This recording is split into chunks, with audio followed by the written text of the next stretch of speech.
That's me when Tekken 6 isn't on Steam. Hello gamers! It's time for some knowledge sharing.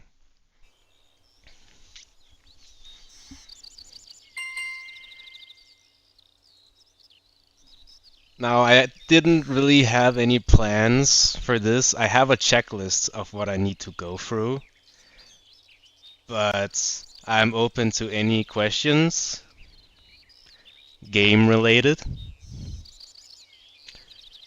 You may also ask me if I hate 7 and why. That's also a fair question, because maybe I can spin it into why T6 is so good. So pretty much anything goes.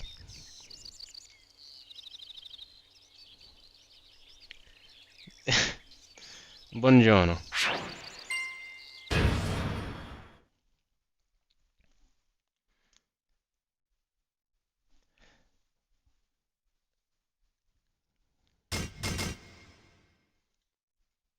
Dragonoff. Ling Xiaoyu.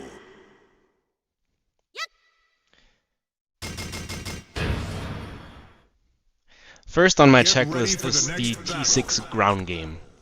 I have here a few pointers: floats and resets, tech traps, get up kick punishability, ultimate tackle, and the running shoulder. The first part being floats and resets. YouTube curse. That was a reset. Resets happen if you do nothing after you gain control of your character in a combo. This also happens in 7, and I'm not sure if they removed it in 8. But in 7 you can just hold back and you will avoid being floatable. And reset as well, same thing.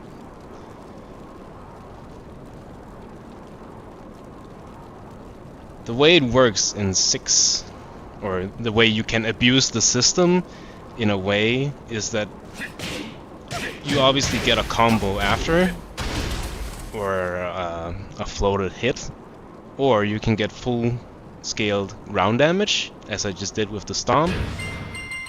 So the Oki works in such a way that there's like a mix-up to it, like either you get up and then you get floated, reset, or you stay grounded. Resets and 8 are the same. Okay. Well, that's good to know, even though it's a dogshit game, so. It works this way in 6, T6. Gotta remember the T because this is a Tekken game.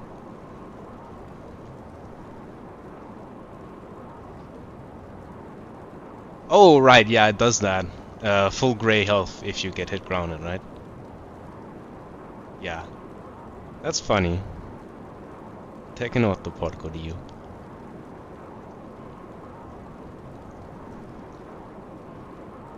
Let's see. I'm not familiar with any tech traps on Dragonoff, so I'll put that off until I get to Bruce. This is minus 12. Also minus 12. Bear with me because the practice mode in T6 is really bad. There's no position reset or like state reset. Like I cannot reset into a face-up feet away, for example. So I have to make do. I can't remember what this is on block, and I honestly don't know. I just know that it's launchable, so I launch it every time. Minus 14. Toe kick. Very launchable, and it doesn't roll back on hits either. So you're an idiot if you use it. So use it only when it will kill, and we will have no beef. Spring kick up close, minus 14. Has very many active frames, or a lot of active frames, English.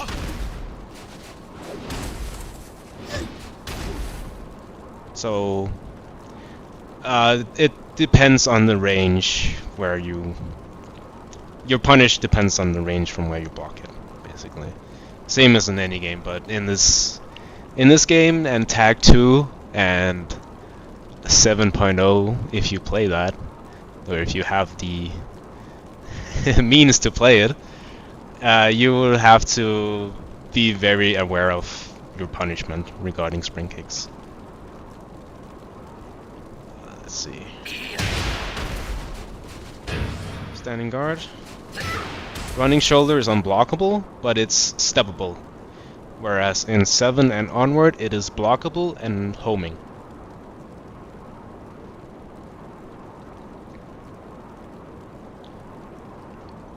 That said, in the many cases where you would get an unblockable shoulder in this game, it is very hard to get around, despite movement being as good as it is.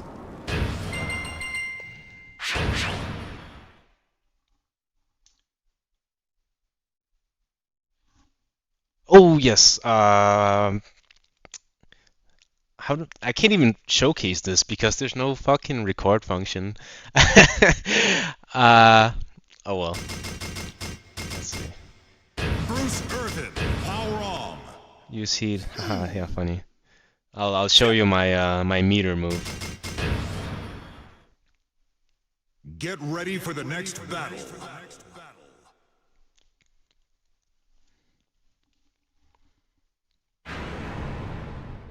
This is actually a good character to showcase the Oki situation. Now that I think about it, like we all know this move. That is guaranteed, and you can get up to avoid taking 100% from the grounded damage.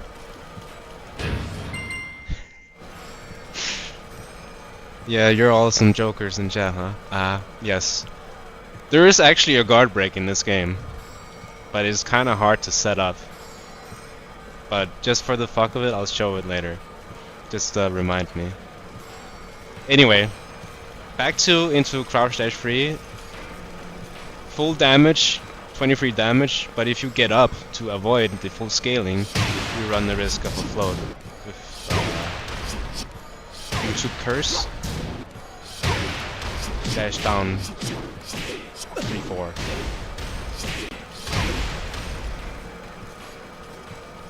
Yes, or you eat the unblockable. That brings me back to the tech traps. Brian has one, Bruce has one, and I can't remember if someone else has it. But the way that those tech trap works in the open, mind you, is that if you tech roll, you die, and if you don't tech roll, you are eligible for a float into another tech slash float setup, trap, whatever the fuck. Oops.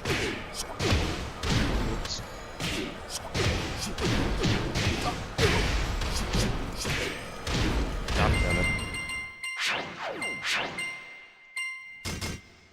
Let's see. My front foot. Yes.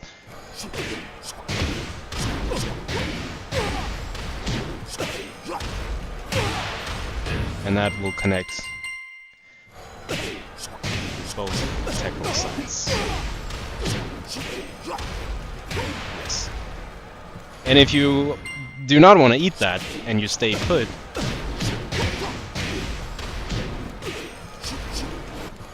you figure out the timing and you don't drop it. Something like that. But that is something you can do in this game if your character allows for it. Not every character has a homing unblockable or Brian's taunt or floating tools to do posts, move, or bound. So mileage may vary.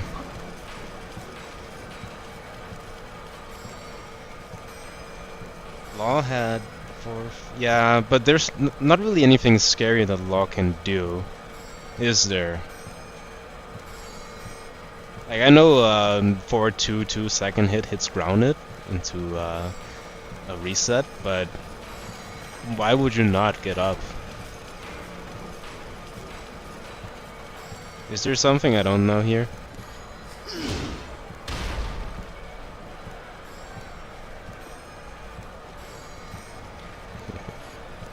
Before infinite, that's fine.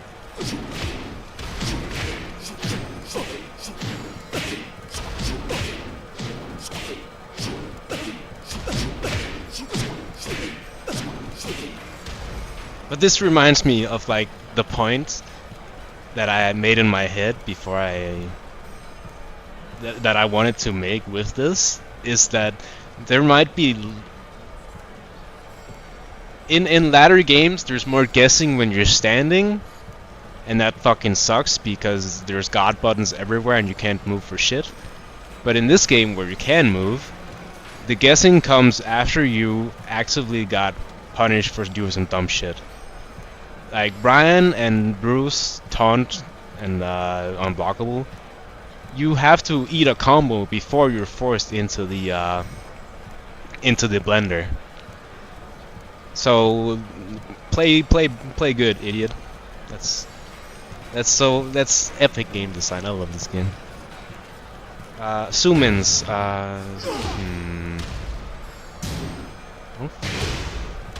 Does he have a zoom in? I don't think he has a zoom in. No. You'll have to wait for the poll video, I guess, or stream.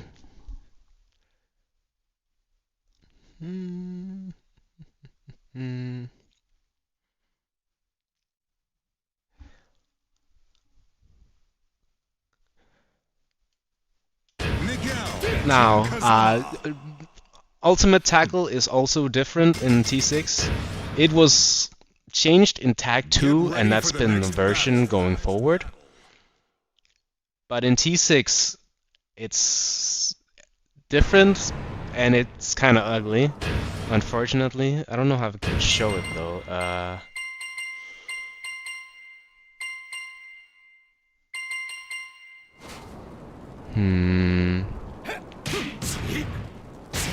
Yeah, I mean, this all looks the same, but when you are defending against it and you guess right, maybe the CPU knows how to defend against it. Breaks it every time.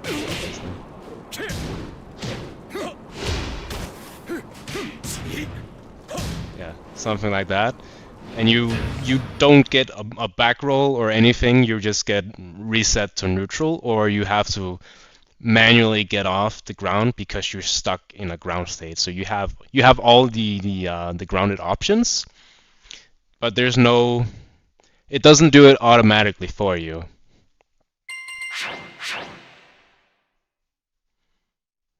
Zoom in animations.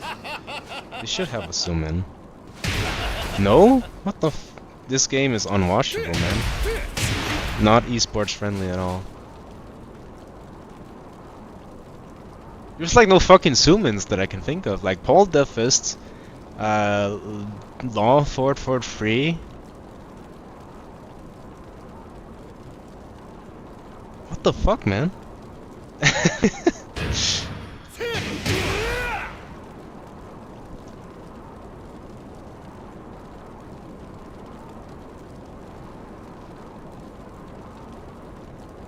But that's true.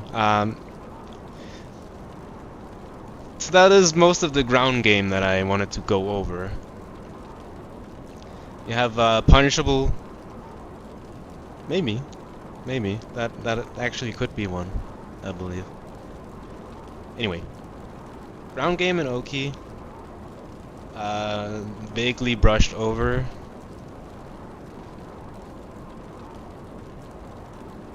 I believe 444 is zoom in Tag 2 when it knocks down. It doesn't do that in T6.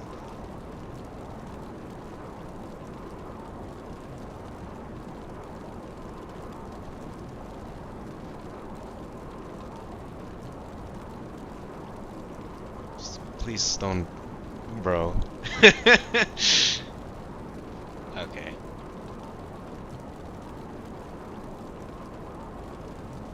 Those were all my pointers for the first section, ground game and Oki. Like you have Oki at the wall as well. I mean, plenty of characters have wall Oki. Some more egregious than others. Like personally, I believe Julia. Like Julia in general has fucking insane Oki. Brian, taunt at the wall, in the open, whatever, taunt everywhere. Have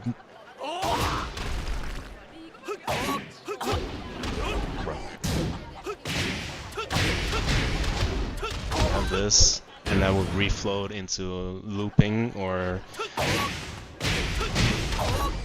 unscaled up back free, and then you would tech roll from that, and then you would have Oki from it still. So buongiorno. Hello, gamer. Oki is a strong tool, but it's your reward for getting a launch.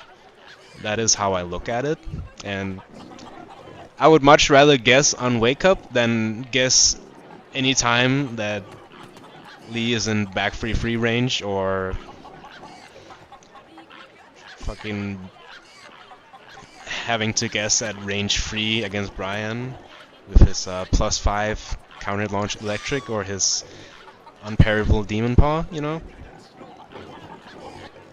Because it feels more earned that way, like it's like a reinforcement system. I'm very much a fan of those things. It feels much more intuitive.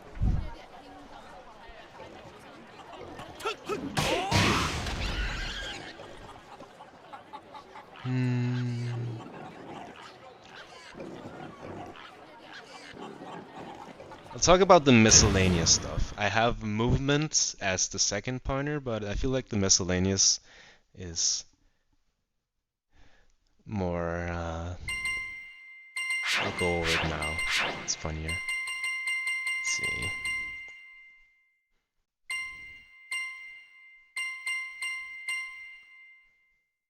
Let's see if I can time this. No record function is such abysmal retardation from Namco's side. Like, fucking indie game company, man. Dog shit. Let's see.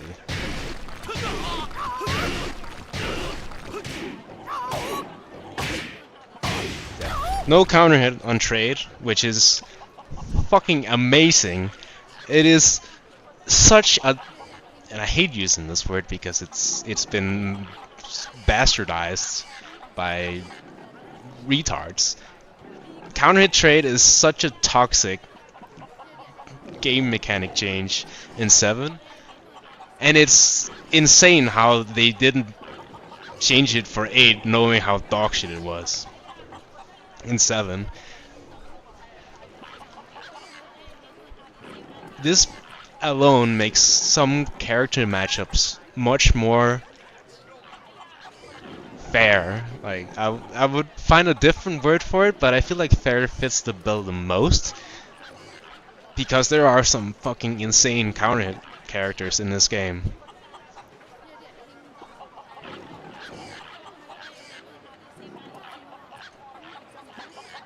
You and Nova Seiken would be a great team to bring back Legacy.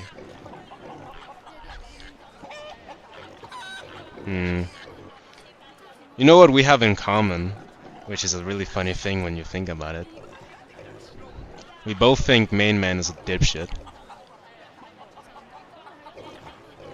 Main Man is poison to Tekken. You can quote me on that because it's fucking true.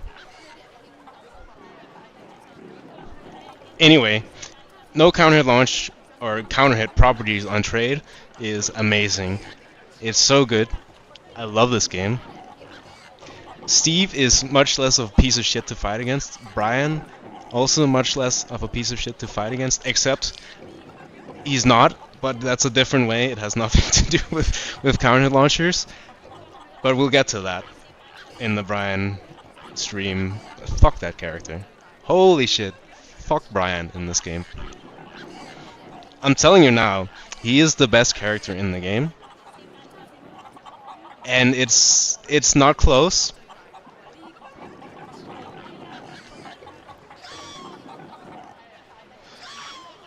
Yeah, Tekken got real fucking corny because of woke. I agree.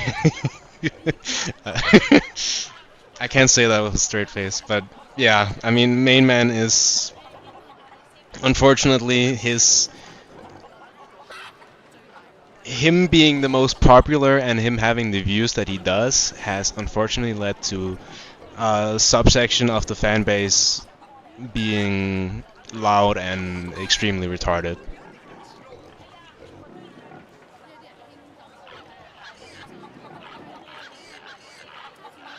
T5 had recording. Well, you know, this is the first game where Murray was more than a, what do you call it, a translator or whatever. What's the fucking word called? Localizer, right? That's the word. I did say Jack was the best, but I retract that statement. Jack is insanely strong and super brain dead, but on paper, Brian is the best character, and Brian is this game's Akuma, and I stand by that.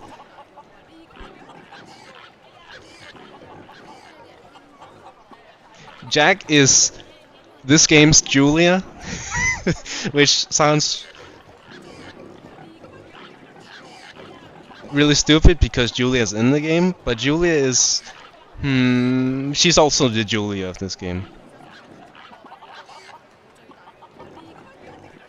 Especially mechanics and moves. Yeah, dude, I love mechanics. It's kind of like what makes the game work. Do you think Jin is... Hello, Claudio. Long time no see. Buongiorno. Jin is better without sensing cancels. I despise Steve down forward 2 in 7 and Jin's forward 4 into stance. I cannot stand that type of design. It is so utterly retarded.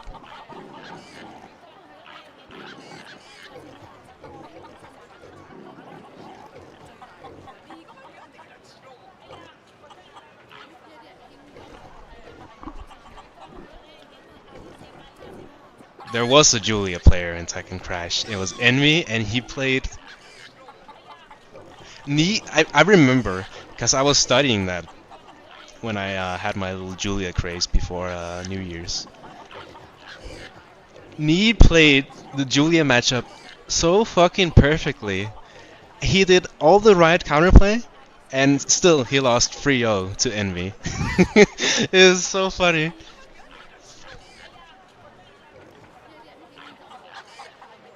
The Shiro pickup is good, but down forward 2 into duck avoids high punishment. And the problem with down forward 2 duck and Jin's forward 4 into stance is that those stance cancels, they high crush and they recover super fast. So if you were to whiff punish with your mid launcher, it could work, obviously. It's a skill issue for the most part, but if you wanted to make sure that you got a punish in, your fast punishers are highs, and those highs would get crushed by the stance transition. And I think that would be fine if it was like a poke that went into a duck stance, like Steve's down forward 1 into duck. I would argue, you know, that's fair. He's giving up some frames to go into stance, whatever. But he's doing a fucking homing counter launcher, and he is almost safe on whiff. And if he's not safe on whiff, and my high is whiff, I can't punish him. You know, that's how I'm looking at this. It's fucking retarded. Is my point. I hate that shit. Like, you just see something and you know for a fact that these dipshits, they do not play the game because they've never had to play against this bullshit. And if they did, they would fucking remove it because it's stupid. Same with Deviljin's launching Hell Sweep. Like that shit has no place in a modern Tekken game because it's just broken in every sense of the word. It's stupid. Have you had the chance to lab Vanilla T6? I don't care about Mishima Wank games. Plus, it's whatever. It's hard to get by, you know.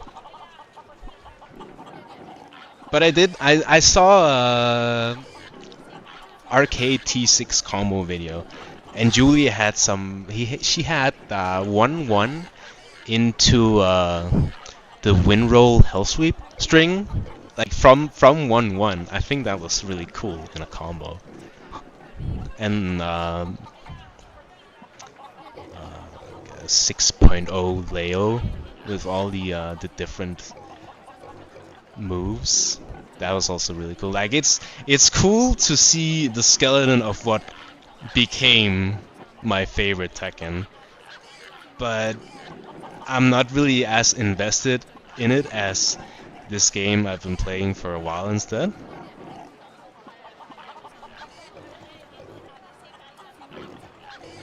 I think it would be like a different experience if the media explosion didn't happen when 7 was current and instead it was like 6, because then you'd see all the arcade streams of 6.0 and 6BR and yada yada. But I'm really not invested in 6.0. I don't care, frankly. Like, if main man likes Kazuya in the game, I don't care.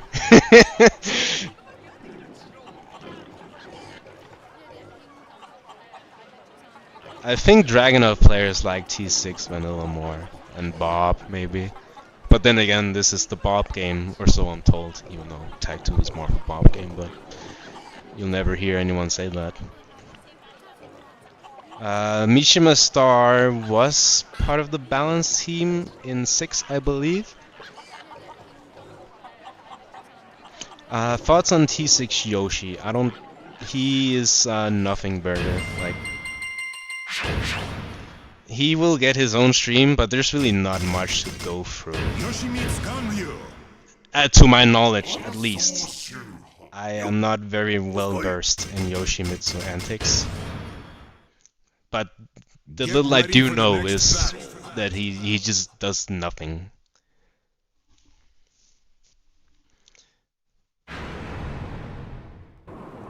Like he has no neutral because you can't spam down for 2. Since this is his down for 2, minus 14. His punishment is fucking dog. Like 1-1, which is good. This is the default, sir. Back 2-2 doesn't exist. Back 2 is 15 frames. Launch is weird. Flash combo, I'm pretty sure he doesn't get one. Unless he's in no sword stance.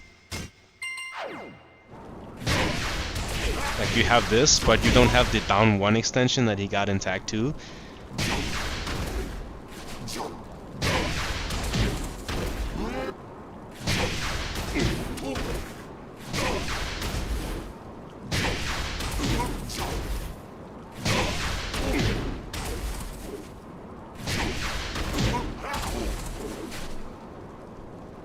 Minus 5 on hit, holy based.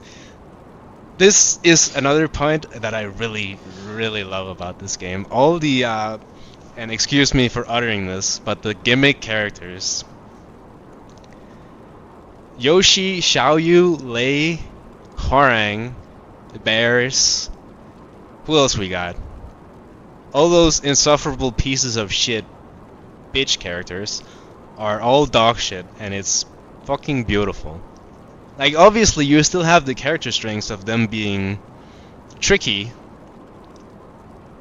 which is fucking amazing. That's what they excel in. But you don't have fucking Xiaoyu launching minus 14 with a single button. You don't have Bears chipping half your health away. You don't have them going from fucking running move into stance mix. You don't have that.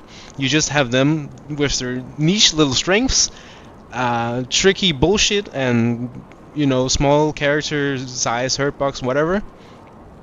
And it's fucking awesome, dude. Leo is not gimmicky. Leo is epic sauce. Muy honesto. I will take no slander. You've been warned.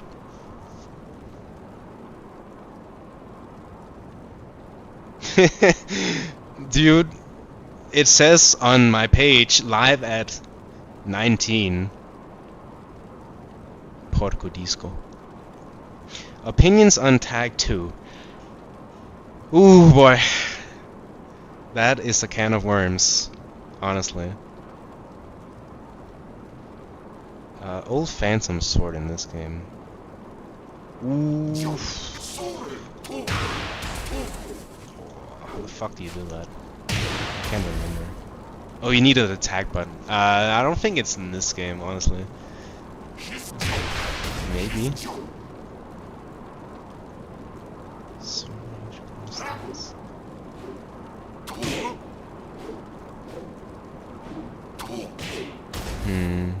I'm not quite sure I understand what you mean. I don't think I've heard that. Despite my, yeah. Oh. But yeah, Yoshi as a whole in this game is kinda dog. Yoshi's main weakness, he is not a character.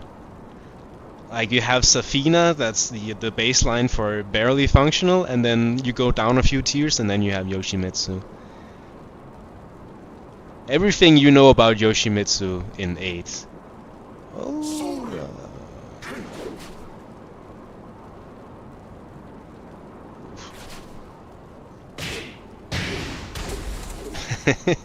Yoshi combos. Yeah, sure.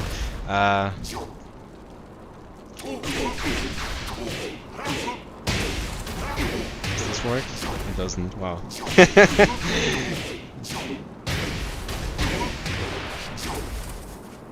Don't play this character. He's complete ass. Unless you like trolling, because you have to be trolling to play this character.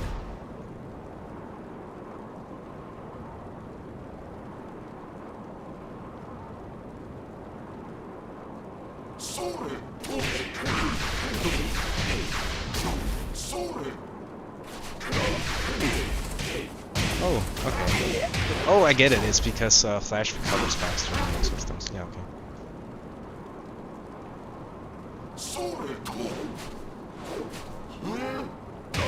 It's that's the one. It's fucking back 1+4. Let's see, what's the command?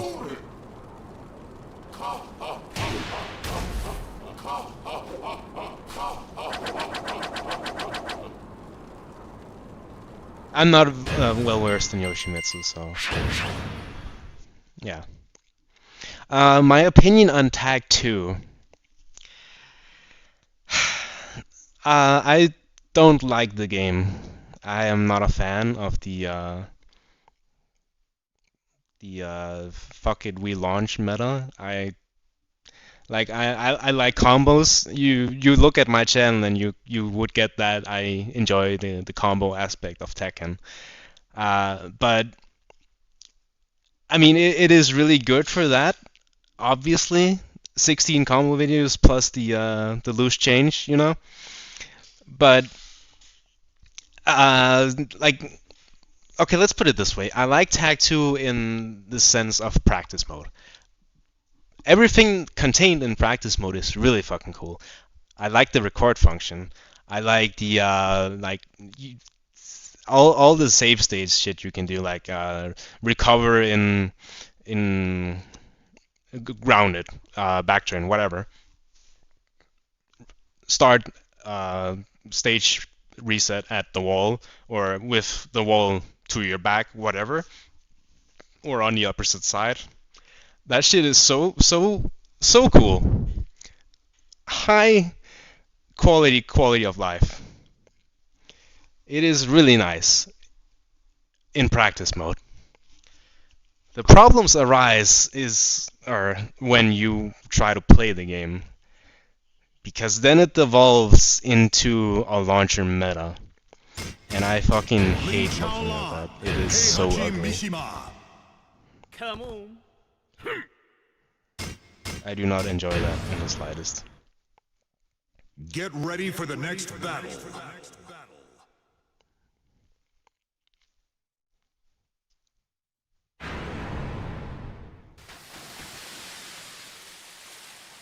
The oak no, but like everything that's good about Tag 2 is based on the Tekken 6 mechanics. No, Tag 2 solo is not the same as Tekken 6. It is close, but you have much more dogshit bloat in Tag 2. You have buffed Lars in Tag 2, despite the jabs not homing, whatever. That is a side note, but most, if not every character from T6 into Tag 2 got buffed in some way. And it's all about doing combos. It is ugly. I hate Tag 2 gameplay wise. It is disgusting. Like you have this, and then you get rewarded for 120 damage plus Oki, or you have this for minus 13 or whatever, right? And then you still have to deal with Oki after, or you snowball your comeback because you got rage because of Tag Assault, and then the guy on the other end is like, this game is fucking retarded. So I do not enjoy the Tag gameplay. It is, I mean, some people might like it, but I am not a fan. Never have been, even though I started with Tag 2. It's actually a funny story, because there were like, when you talk to people about Tag 2, you're always like, oh, the green rank hell, right? I escaped the green rank hell, and all I did was do launchers. Like back when I started out, I just did launchers, I did orbital with Lars, and I did hopkick with Lee. And then I got fucking the middle of yellow ranks, and then I stopped playing.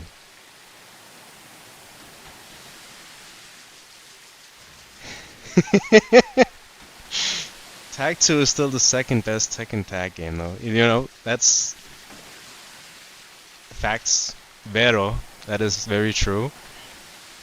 You know, just for the shit posting, I would play Tag 1 over it. Like fucking Ogre and Law. Back 1-2-1. Now that is really funny. Like it's a Kusoge and it embraces it. Tag 2 is a disguised solid video game, but it's really dog shit.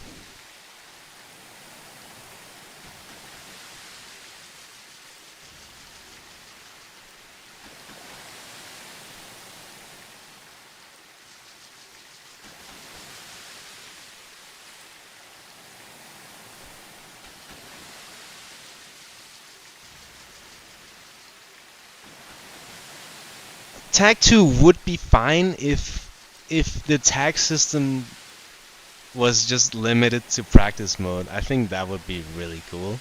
But then you would kind of like you play Tag 2 for the tag shit. Like you wouldn't play Tag 2 for the solo. You play Tag 2 because it has tag in the title, and then you play the tag, and the tag fucking sucks.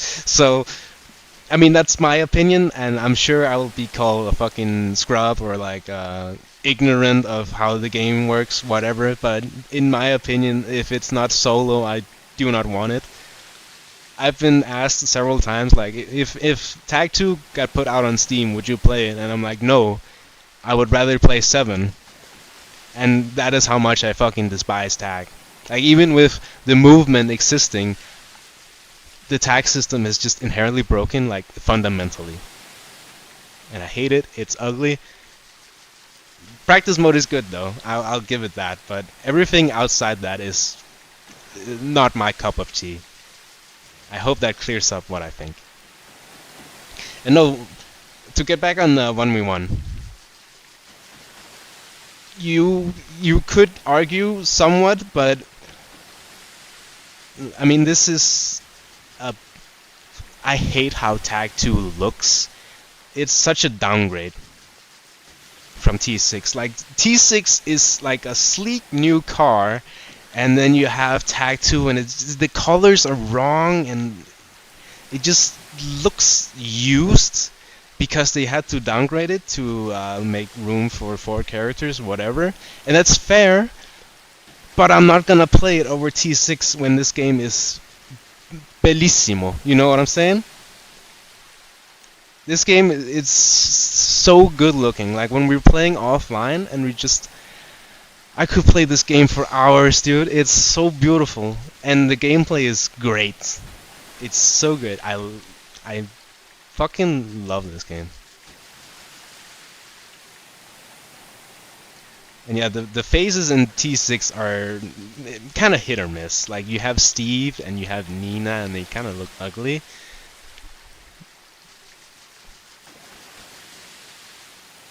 But I mean, just look at this. The lighting is so good.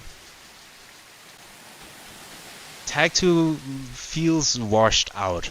Like the colors are like a Marvel movie. It's like green screen. I don't like it. Yeah, it looks uncanny. And while Tag 2 does look better than 7, that is not a high bar to cross because 7 really looks dog shit. 7 is such an ugly looking game. Like even it is the worst looking Tekken game like for its time. Like Tekken 1 and 2 are obviously gonna look dog shit. 3 as well. And then you have 4 and it looks surprisingly good. 5 also looks really good. T6 is beautiful. Tag 2 is like you know. And then you have 7, it's just like fucking Play-Doh, disgusting looking. And then you have 8 where everything's just glossy and you're getting a seizure for all the fucking stimulation overload, you know?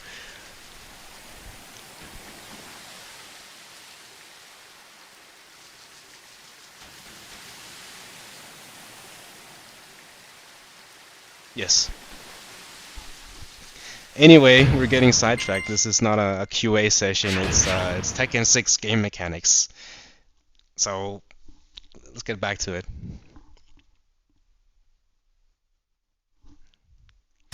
Before I forget what the point is. Where are we? Here it is. Lars. Zafina.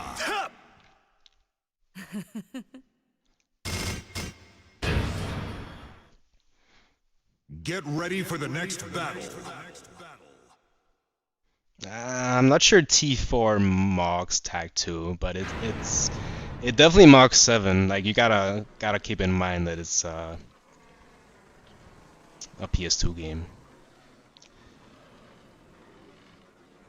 Anything with Jin's mechanics? Every character will get their separate stream. Just it'll take some time. This is a passion project. I enjoy talking about the game because T6 is awesome, but it would be cheating to go through him now. You know? I need the content, dude. YouTube money. Exactly $0. Yes. The outfits for Lars. Like the 3P Naruto shit and the 2P the shirt and the jeans. Now that cinema. It's so good. I don't care for the Tekken 4 shit, but those outfits are really cool. Let's see. This was the first game to introduce homing and stage interactions, and there are some small issues with the stage interactions that they fixed in Tag 2 and onward. But in this game, if you break the wall, You cannot do an air throw after. And this is for Lars, Armor King. I'm not sure Marduk has the same problem because he also just does. He has an air throw for the wall, so I'm not sure if this will be a discovery stream because I'm not sure. So we'll learn something today. Get ready for the next battle. Man, wish they'd bring customization like they did T6 and these apps. You know what you should wish for? You should wish for Tekken 6 to come to Steam, and all the dog shit for 8, they will have that, but we'll have a good game to play on the side while we laugh at the 8 clowns and the circus that is that game. I think that's a way better use of your wish. But that's just me.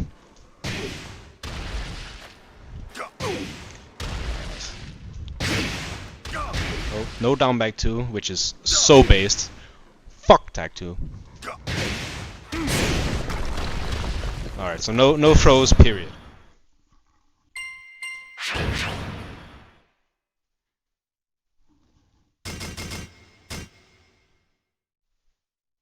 Power on, Armor King.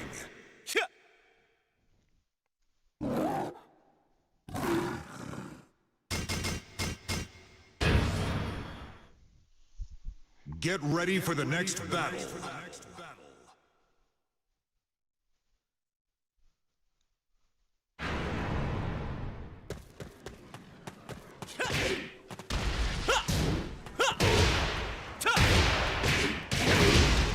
God damn it. Alright.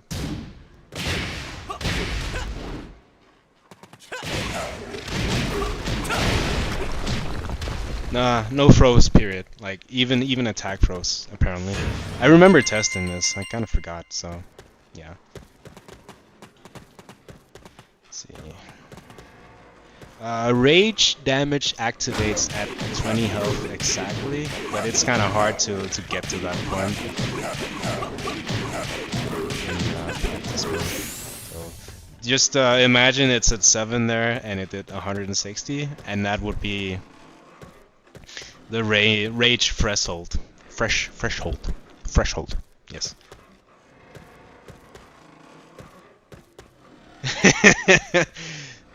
Oh, you want to see something really cool?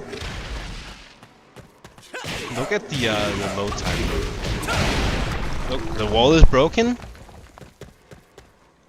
You see how long that took to reset? Imagine if 7 wasn't an optimized piece of dog shit video game. Imagine that. Having to wait fucking 5 seconds because you broke the wall, or you broke the floor, or you broke the balcony, or whatever, right? Imagine that. Crazy. I mean, we got combos. Maybe not 20 hits that do 70 damage, but you know. The game is pretty fast. Like, this game. Oh, new rant. Can you use 7 Joker death combo? No, I don't watch his videos, so I'm unfamiliar with what you're talking about. Anyway, time. This game values the time of the player so much. It is actually refreshing to play this game because there are no pauses, no fucking nothing. You are just scrapping all the time when you're not moving. You are up close, you're pressing buttons. You do not have any fucking cutscenes that take you out of the match. You have no cinematics, no supers, no fucking this ends now, or Sikkim Torgle, fucking zoom-ins and gunshots and glass breaks. You have your character and you have the opponent's character, and then the only time something happens where you're unable to do something is like when you're breaking a throw, or you're getting thrown, or you're in a combo because you got hit by a launcher, which is nothing new. I mean, that happened in T5 and every other game as well. But you're playing the fucking game. You do not have any heat bursts or whatever. There's no rage arts. You have your character and the other character, and that's it. And it is so high octane. Yeah, I mean, they are really poggers. Like, I love when Armor King summons a wrestling stage in the fucking Nepal mountains. That is really cool. It doesn't take me out of the game at all. Like, it makes me go wowzers and making soy faces. You know, it is so epic sauce.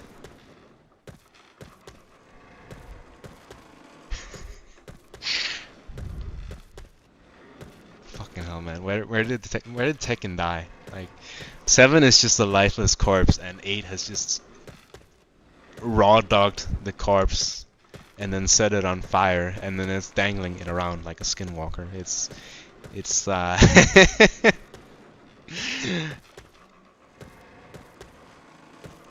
love Tekken, but Tekken is dead. Enough existential dread. I have to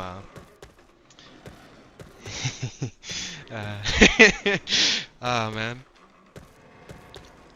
I don't know if you saw the video, but there's also a video called 7 versus T6, T6 walls comparison. Character hurt boxes on the wall are much smaller in this game.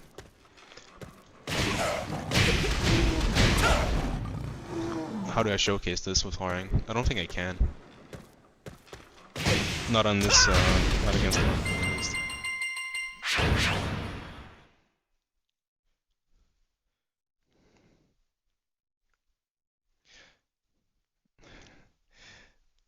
You know, I was almost gonna say something about that, but I'm not getting. I'm not gonna. But no.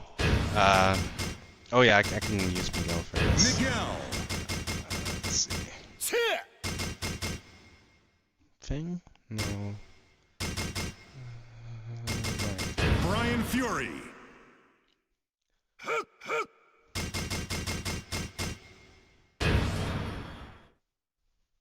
Get ready for the next battle.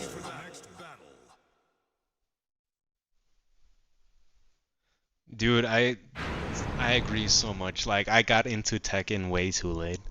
I got into it in 2013, and that was 6 was dead at that point. Started with Tag 2, and I hated that game so much. I bought T6 after, because my PS3 broke, and you needed to get an online pass to play Tag 2 online, and I didn't. I was a young guy back then, and I was very skeptical about buying shit online with my card, so I never got one until like when the fuck did I, like 2016, 3 years after it broke. No, 2 years. It broke in 2014. Anyway, I bought T6 on the side, and I had so much fun just being garbage in this game. Because there was like, it was just me and my opponent. There wasn't all these fucking tag bullshit mechanics. Fuck Tag 2. I hate Tag 2. Except the practice mode. Practice mode is good. Yes. Walls.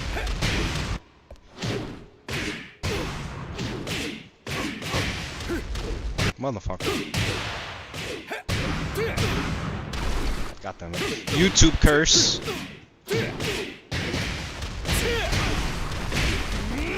See, that would work on pretty much every axis, allegedly, in 7, but in T6 you would have to do some prior setup to hit Savage 2. It even works like that. It should.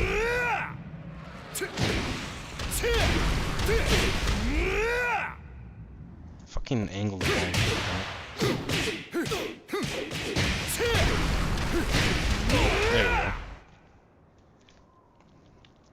if you wanted to hit the big boy shit, you either had to get a big character or you had to do prior setup to actually connect it.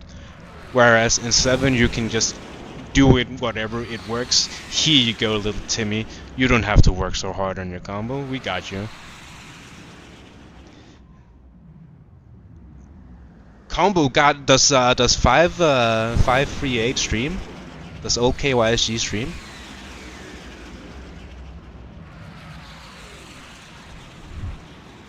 Down for 1 Savage, up for 3 does work, but that's not the point I'm making. It's that there's a difference between wall hurt boxes in T6 based games, that includes Tag 2, and 7.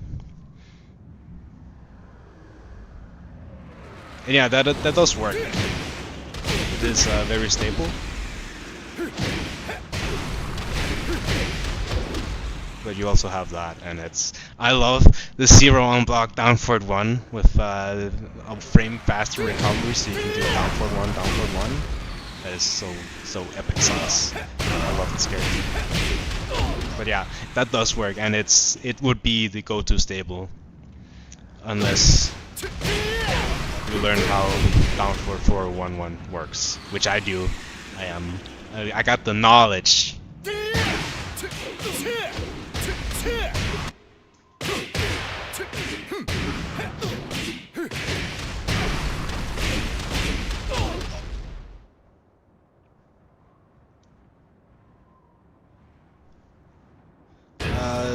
Kazuya's combos in this, you would not be doing 7 Kazuya combos in this game.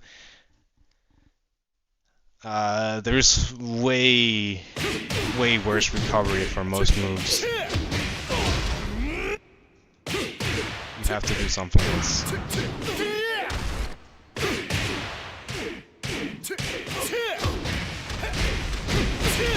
that's how it works. Off axis to the right and down forward 1 4. Down forward 4 1. Elbow becomes very consistent, even on female characters.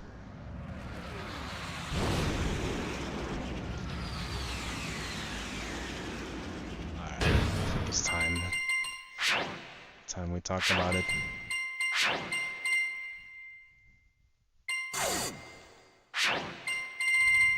Look at this shit.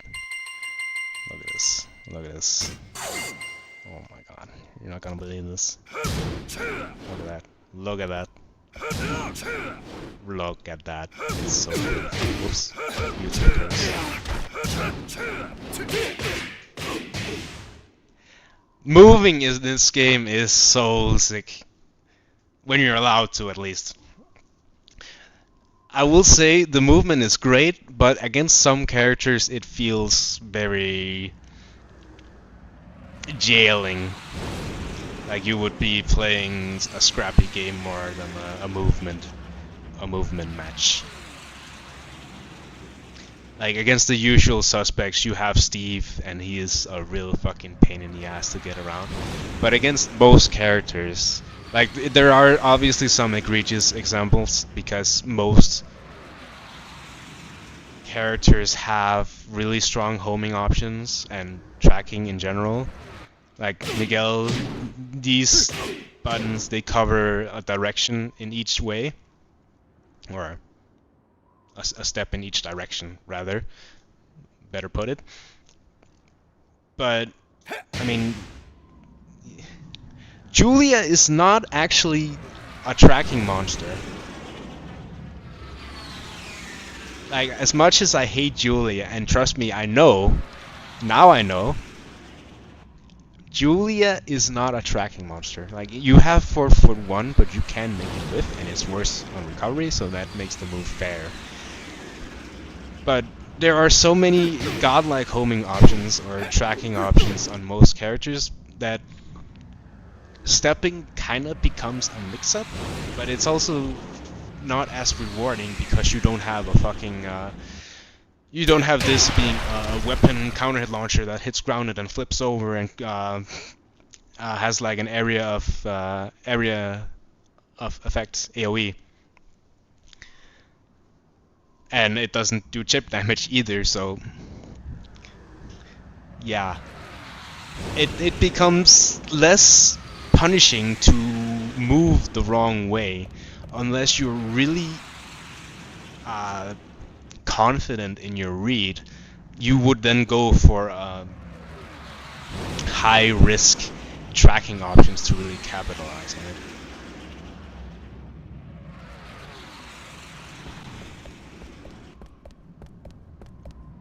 Which is a good example because we have Brian here. Like his jet upper tracks one direction, right? But that is just what it is. It's an option to catch tracking in one direction. And if you oops, wrong one. YouTube propaganda not working. The game has too good movement. Come on. It's on fast. Why the fuck are you doing it? Anyway, you would have to do a big dig read launch to track well, I guess, is what I'm trying to say. Like you have strong tracking options, but it would only be one direction, or you would have a homing move that doesn't really do anything unless you're really sharp. Like Miguel can visually confirm this, kinda Twitch confirm. Or you have Lars back one, which is extremely strong, don't get me wrong, but it doesn't do anything. Or you have Julia back 4, which is also really strong, but it's a high. So every option you have to lock down movement can be countered in some way or the other. And that's another point that I really love about this game is Elisa. let's see. Elisa. Oh yes. Asuka Kazama.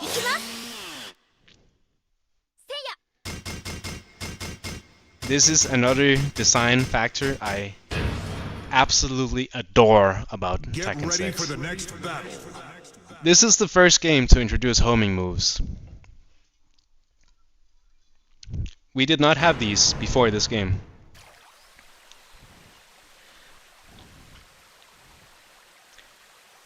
And they got them right in the first game that they used them in. Or that they introduced them in, sorry. Elisa is... I would say she tracks one direction really well, and the other is kind of free to step in. So, 4 is not homing, and you could step that. Then you would have to commit to either a slow option, which kind of realigns, or back 3. Back 3 is minus 12 on block, so if you are wrong on your step read, you get punished for it. Kind of hard, because there are some really strong 12 frames in this game. I unfortunately picked Asuka, who does not have one of those. 2 is 13 frames, so she would get standing 4 or down forward 4, which is not that great. But most characters, they punish minus 12 really hard. Or, on the opposite side of the spectrum, you have Asuka, who has one of the better homing moves in forward 4, which is a launcher homing very fast. But the combo after requires a bit of execution. I would consider it fair. It's very doable if you got the timing down. But she got it as a launcher, so it's I believe forward 4 is 18 frames, don't quote me. It's either 18 or 19, I can't remember. I believe it's 18, and it's +1, I want to say, but it's probably more. Either way, it's plus, and you can't call me wrong on that one because it is plus. But it's a high. So, if she wants to track you with homing mid, instead she can do that.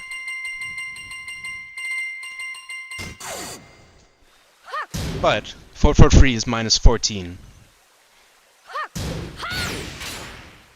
Which is this type of design, like game mechanic design, is so fucking sick.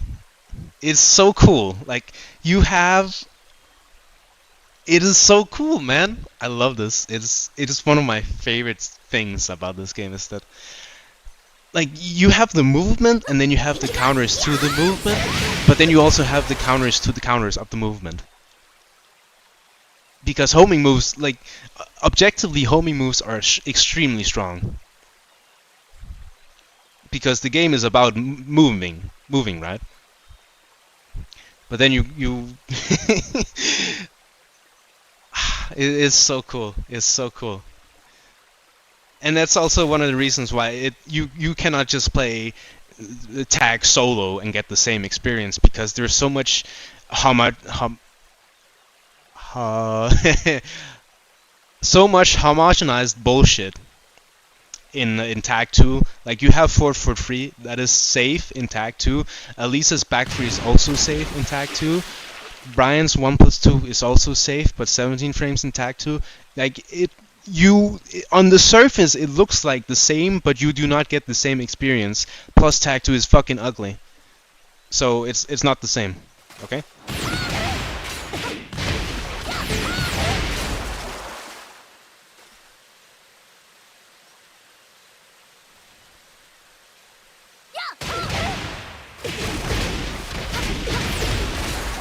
And this bitch is such a cheater. I hate this character.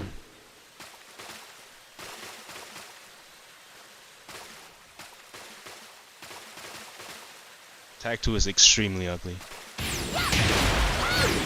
Well, not extremely. 7 is extremely ugly. Tag 2 is ugly compared to T6. T6 is the beautiful daughter, and Tag 2 is like the middle child. It's, you know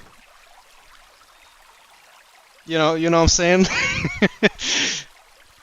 it is there, like, yeah, it exists. This game is beautiful. I can't believe one character and one instance got this game put through the Slander machine. It's so sad.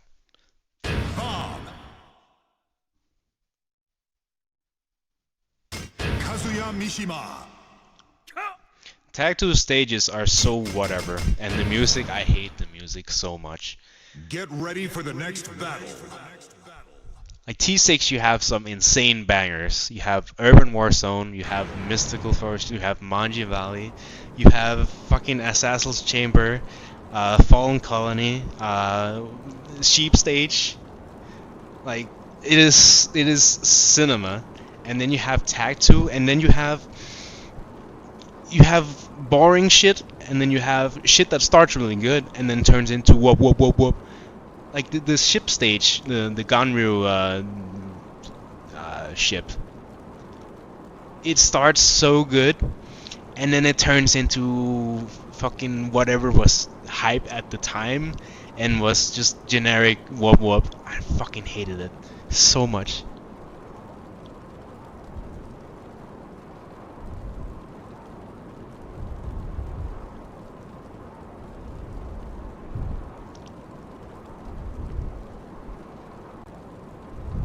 Look at this massive behemoth.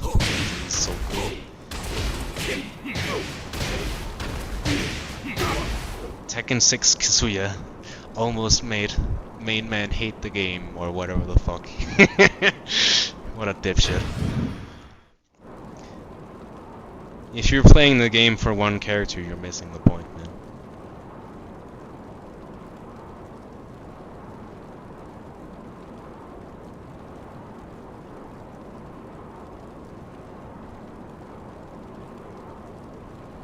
Movement, counterplay to the movement, counterplay to counterplay.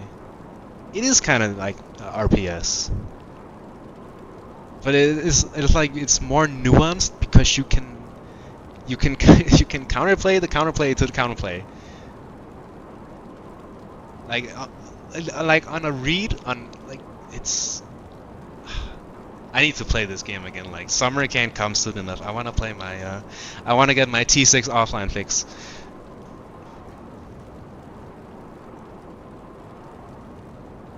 Dude, you played my Kazuya in T6. He has something that's better than a steel pedal. He has a fucking ground hitting Oki tool. that he can use to float. Kazuya Mishima. Kazuya is decent in T6 Wei. though. What main Mongoloid misses is when the character was fucking broken. Get ready for the next battle. And even when the character is fucking broken in 7 or 8, he's still not happy. No. We did have back 2, but we also have this. Fucking ground hitting. Whoops. Let's see. Chokusei special.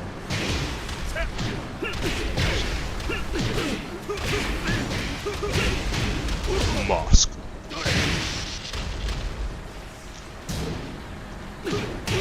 Mosque.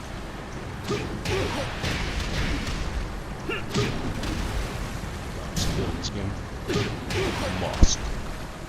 While standing 2 not homing, lol them all.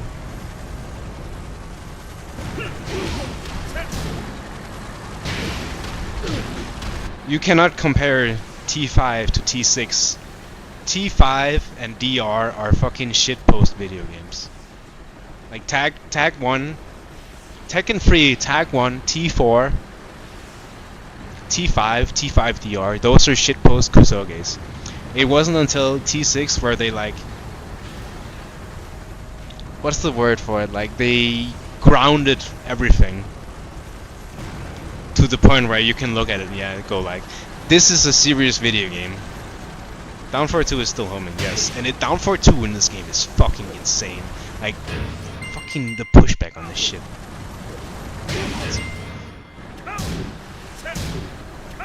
Fucking, it has some pushback and it's fucking insane. Like, obviously it has less range than it does in 7 when they specifically buffed that bullshit. Is it not homing? Holy shit, it's not homing. Oh, it's a functional homing then, you know. Never mind then. Damn, I'm learning things today. I love learning. But yeah, it has some pushback. My top 5 in T6.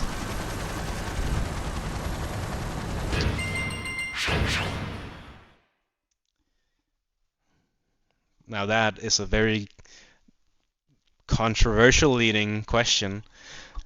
I think Brian is the best character in the game. He is this game's Akuma because of taunt tech traps, which work everywhere, like at the wall, in the open, and just general utility moves. Amazing homing options. Mach kick is fucking... It's an invincible move. You cannot counter hit the fucker out of it, even if you have a read. Because that bullshit still existed in this game. Fixed in 7. You have like some of the best lows. Like obviously Elisa exists in this game. She has down back 3, which is the best low. But down 4, down back 3, Hatchet, and Hatchet is only +2, -14, but it's still really strong. Down forward 1-1 with delay has the second hit homing for some ungodly fucking retarded reason. Fuck this bastard bitch retard character. Strong Oki because of the aforementioned taunt and the float resets. Like just in general, he's like an insanely strong character, and then he just has a bunch of bullshit on top of it. So Brian is my top 1. My top 2 would be Julia or Jack. Like those are interchangeable between 2 and 3, I would think. Because Julia is just... she does a broken move, and then it leads into another broken move, and then you guess between another broken move and another broken move. She controls space insanely well. She has some of the highest damage in the game, some of the best Oki. She has 2 wall spotting lows, Insanely good counter confirms, or just confirms in general. Really good standing punishment. 13 frame launcher. Just high damage, good wall carry. Like obviously, everything this character does, she is exceptional at it. She is very, very good at everything in the game. I cannot think of a single weakness she has.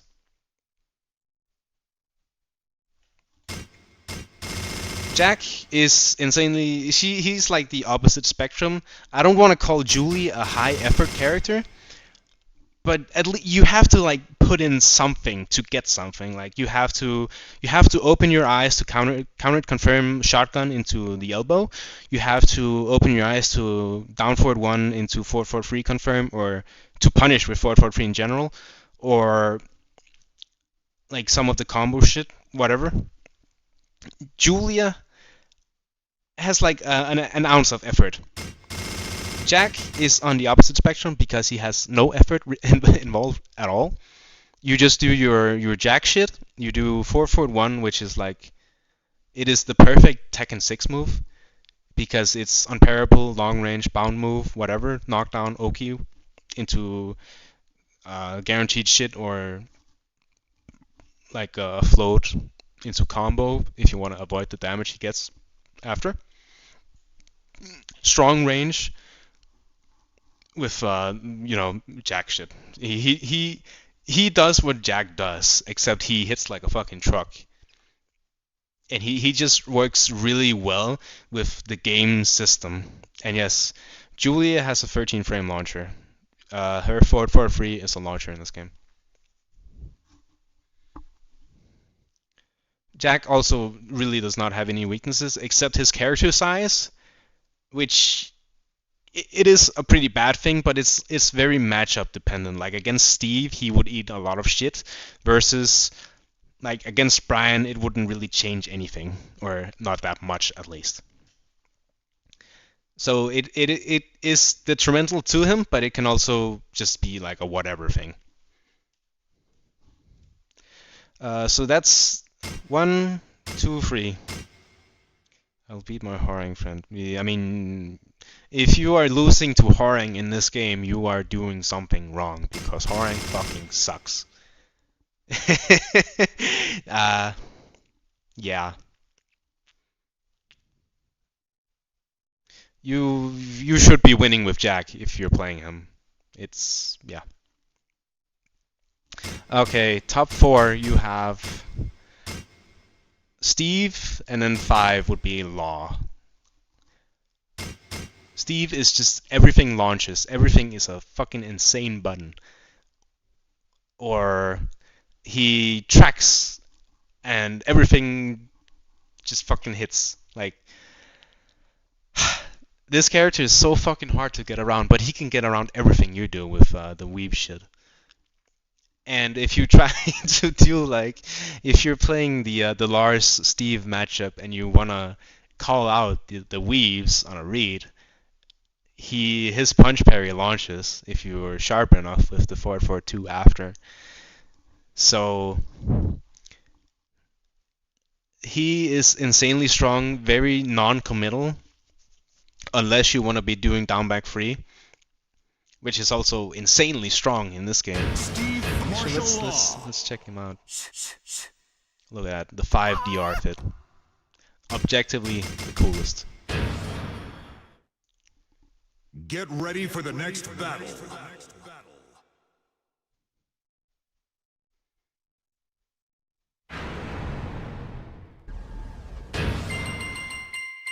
Like you had this. You had this. Oops. Like just fucking everything is a launcher, and you had this, the fucking Steve Junkyard.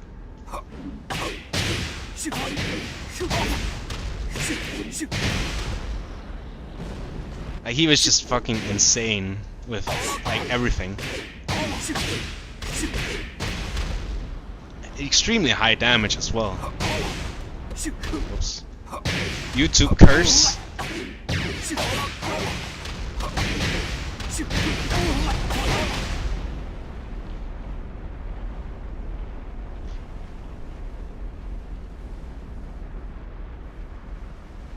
Jin has 4 bound moves, I'm pretty sure. Down forward 4, forward forward 3, 1 2 3, 1 3. Yeah, I'm pretty sure that's correct. But anyway, Steve, he just does buttons and it launches. He's like the 7 Brian of this game. Except he's infinitely more safe and he can launch you for jabbing. Let's see if I can... let's see it. Oops. Yeah, it does that as well. Look at that first one. On the boat.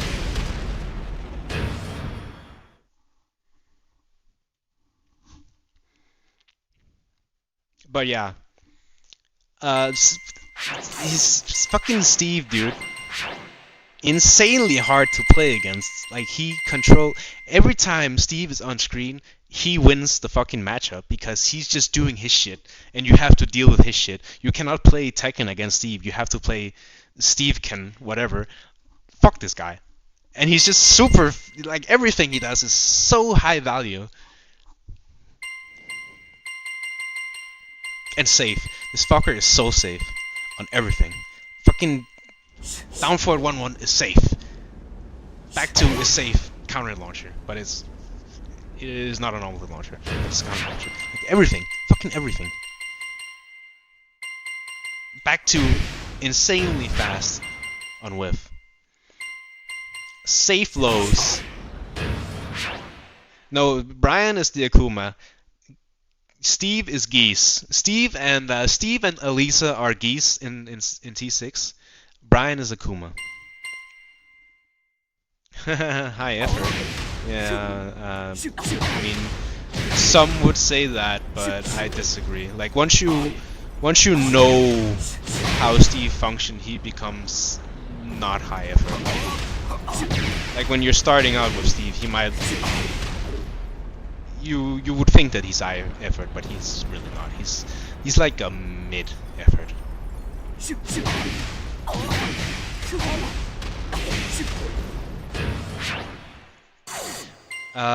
So Steve is top 4 and Law is top 5. We have let's see.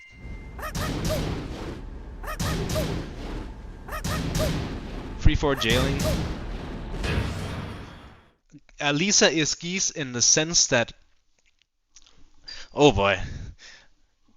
That is a good question, because I also got a question when I said it. Elisa and Steve are Geese in the sense that they do their own shit, and then when you try to counterplay it, you have to second guess so much because they have so many options to just fucking kill you, even though if you play against any other character, you're just scrapping, you're playing normal fucking Tekken, right? Against Steve, you have to think, okay, but what if he does this? What if he does that? Can my move hit that?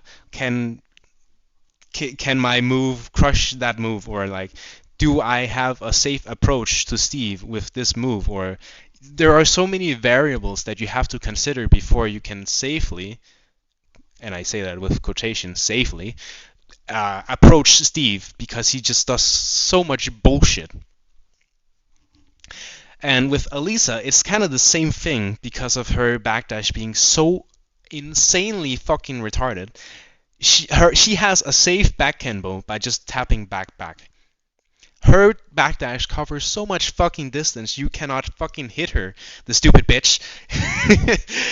But her movement her lateral movement is also really fucking strong. So you were second guessing everything because you were uncertain of it, if it's even gonna fucking connect to her hurt box.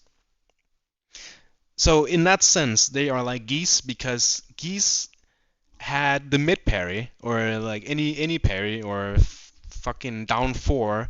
So you had to, like, playing against Geese, you have so many variables, like, okay, but if I do this, I get launched. If I do this, I also get launched. If I approach with my button late, I get counter launched by down 4. If I press after stepping, I get counter launched by down 4-2 or 4 or whatever the fuck. So, like, he kind of, Elisa and Steve, they win from the matchup versus screen. Like, you have to play their game, is basically what I mean. You do not get a proper Tekken match against them. You get Elisa 6 or Steve 6 or Brian 6. But Brian is much less egregious in that regard because he does play. He does play the game. Like, he doesn't have any rule breakers unless he gets a launch on you, because that is when he turns into a Kuma. But Steve and Elisa, them existing, they are winning automatically. Brian launches you and then he wins. So Brian is a Kuma and Steve and Elisa are geese. I hope that makes sense, because it makes sense in my head and I hate the characters way more because of it. Martial law, Bruce Irvin.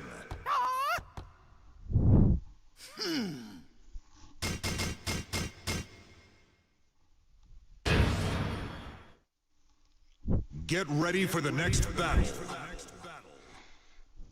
It's funny because T6 Elisa's backdash is so fucking insane, they had to nerf it in Tag 2, and then I had some fucking dipshit inbred retard tell me, actually they buffed it in Tag 2, and no, you dipshit, fucking look at the game, dumbass. Holy shit. He was American, by the way, and I don't mean anything by that unless you want to draw your own conclusions. I'm just telling you, he's American. Any burgers in chat?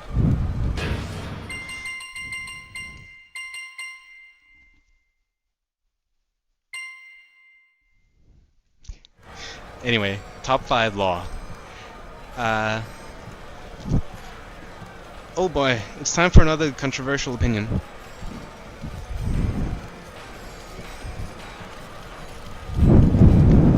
Rip and Just Frame James were carried hard in this game, and the only reason they are beloved players is because they didn't play Bob, even though fucking Law was way stronger than Bob. Law took more effort, I'll give them that much, but no way in fucking hell is Law worse than Bob. Law is better and stronger. Bob is just much easier to pilot, and that is a very good thing to have when you play in a high stress environment, because you don't have factors like DSS execution fucking you over. But those fuckers were insanely carried, and I stand by that, and they can deny it, but I mean, look at where they are now. Fucking Just Frame James doesn't even get GOD 1, dude. He struggled to get TGP in 7. Tell me I'm wrong, but you can't. Anyway, this character fucking carries hard. He has the magic tracking down 4-2, one of the only ones in the game with tracking, to my knowledge. Insanely strong 10 frame punish. This is all natural.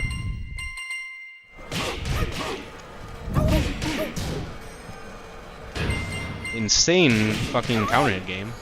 Magic 4, jailing for free as well into stance bullshit as well.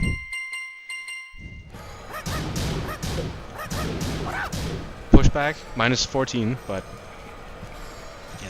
Down 4-2 has some tracking. It is semi-consistent, I want to say. Oh yes, dude. While standing 1-2 is,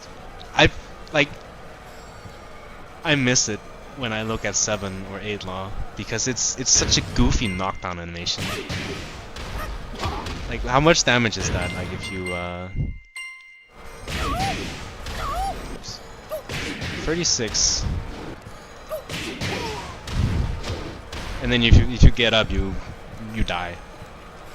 Doesn't he get fucking? Yeah, he does.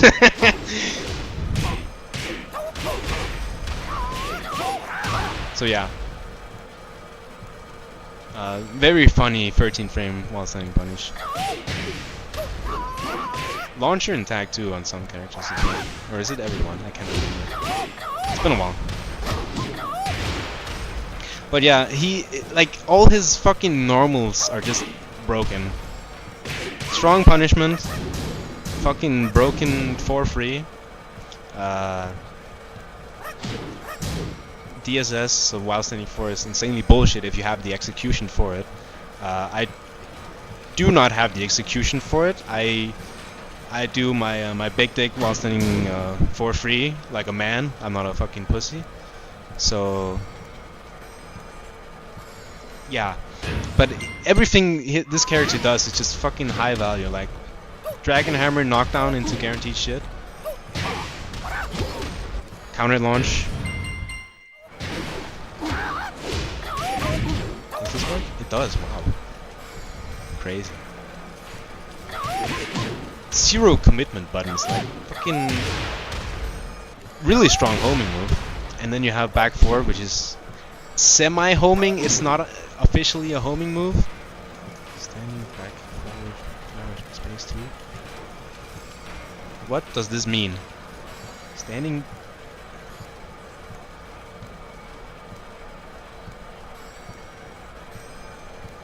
Forward, forward, 4? Or what? That? Standing forward.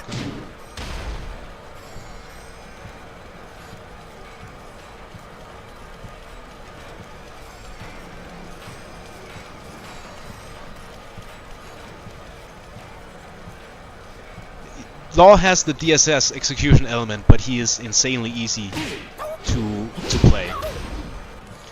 Like, you have your usual Law bullshit.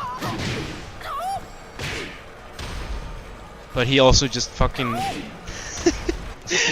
Sir, I don't know what the fuck you mean. Like, if you put in the effort with Law, you will get your wins. And Magic Force are indeed insane. Especially Julia. Holy shit, that character has an insane Magic Force. I especially like the meta of, will he whiff punish my 4? Or will he just let me get scot-free? Because if he tries to whiff punish the 4, I just do 4-4-1 and then I counter launch the whiff punish. And it's fucking funny every time. It's like a Vine Boom move.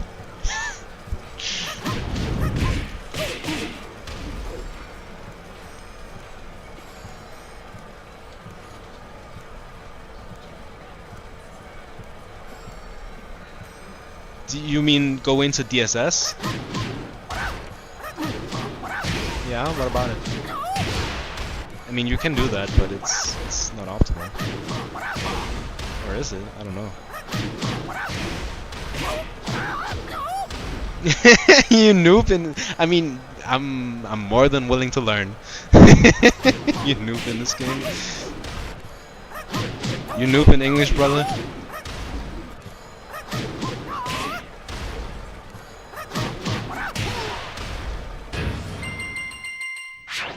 AK is very cool. I really enjoy Armor King.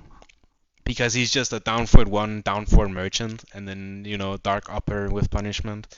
I am heavily against throwing. I think throws are extremely lame. I do not like throws, so I play throwless Armor King. I play throwless everyone, actually, so I fucking hate throws. Which is a nice little segue into T6 throws are in Straight Lars.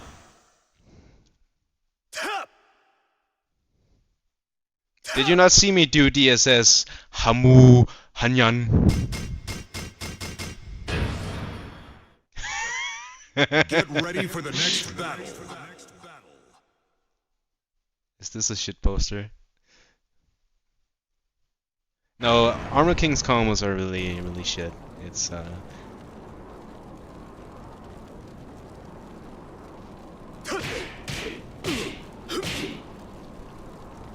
But yeah, throws in this game are... I hate them so much.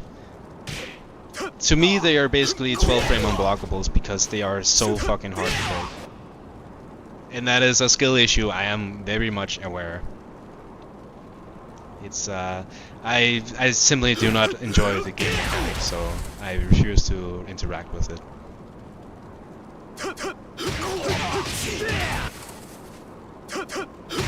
You got fucking jump cancels. Another mechanic they butchered.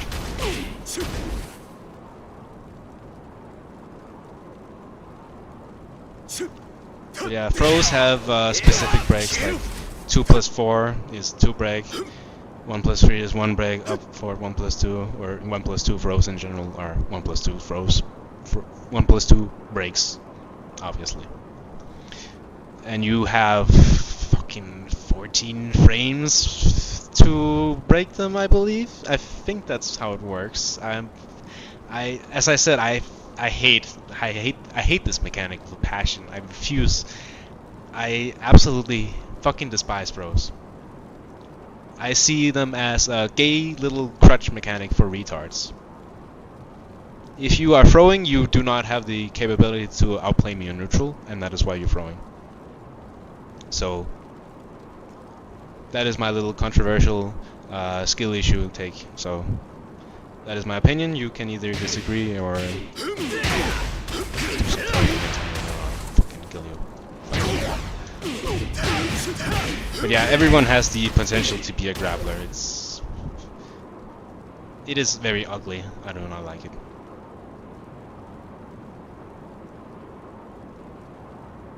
Dude, what are you saying? Can you believe me if I say that you never control me in this game because it's super easy for me? Oh. Well, as I said, it's a skill issue, so I am not insanely good at breaking throws. I can break throws, but I find it very difficult to do it every time. And there's not much visual clarity, which is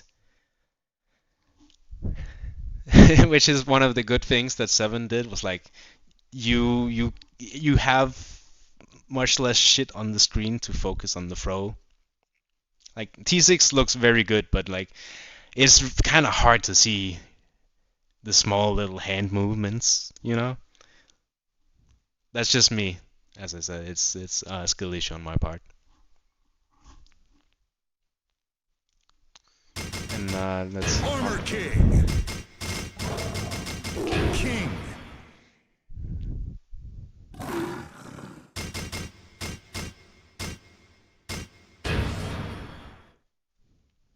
Get ready for the next battle.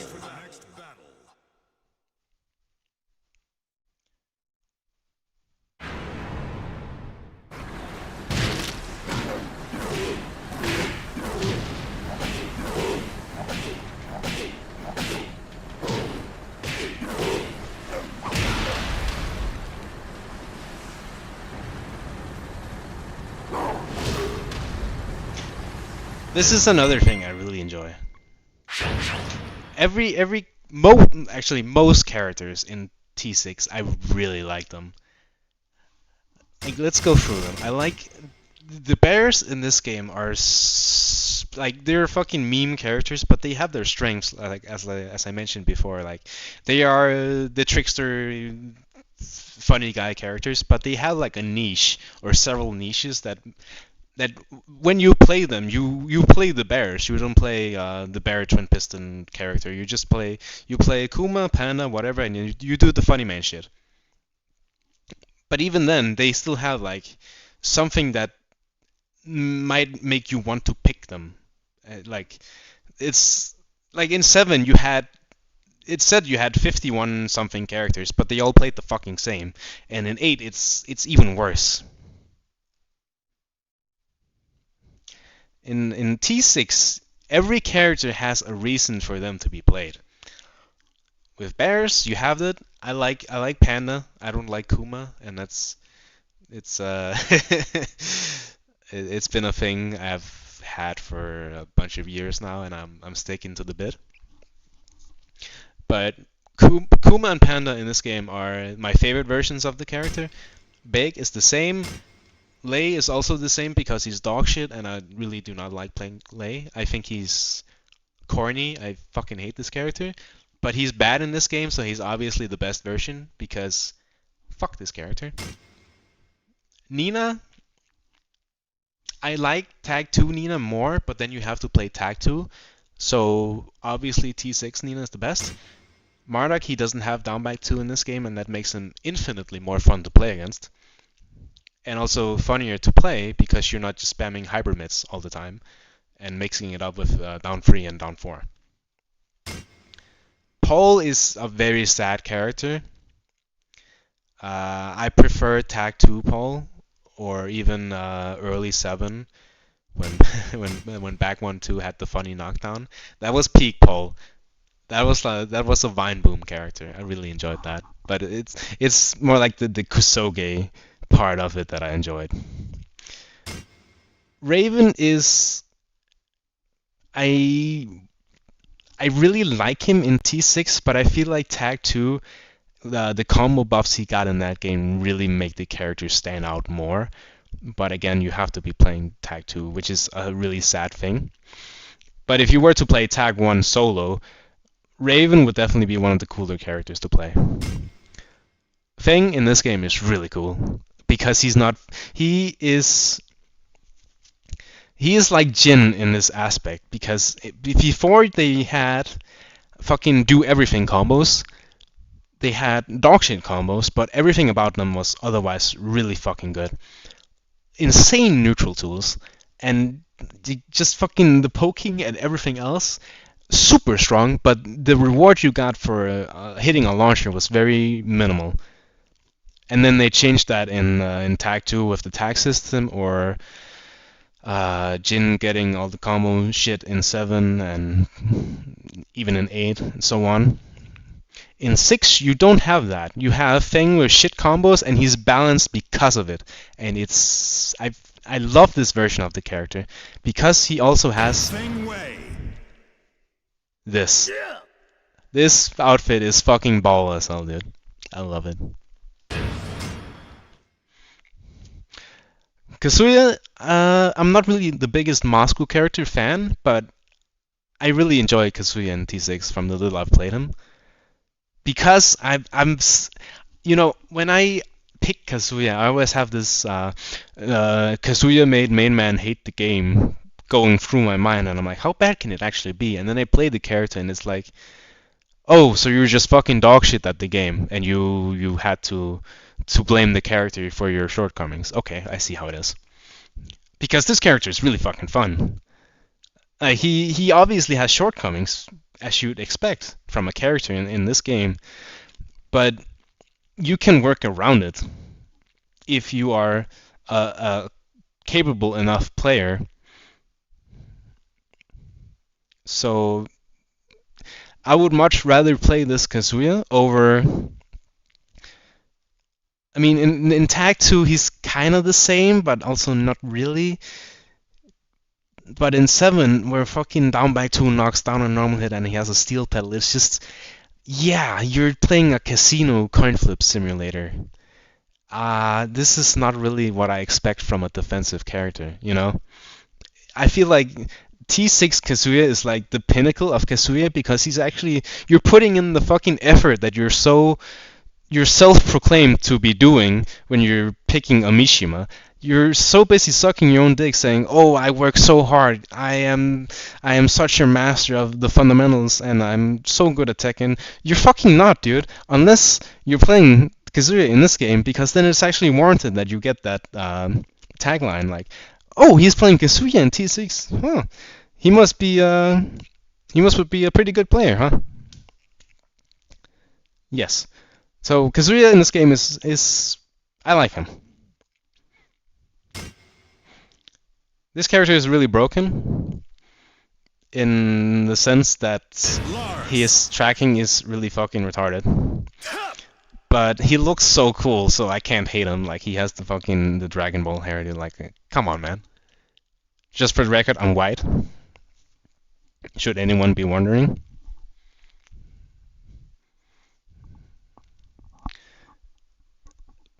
But I feel like if you remove all the egregious shit that Lars has in this game, he would be like an extremely cool character.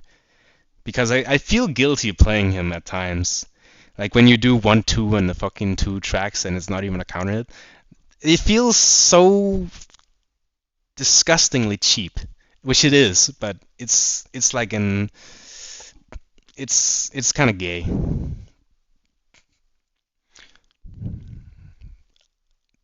But I feel like Tag 2 Lars would be more balanced, or like more, you put in more effort with him, and that's more effort is always cooler.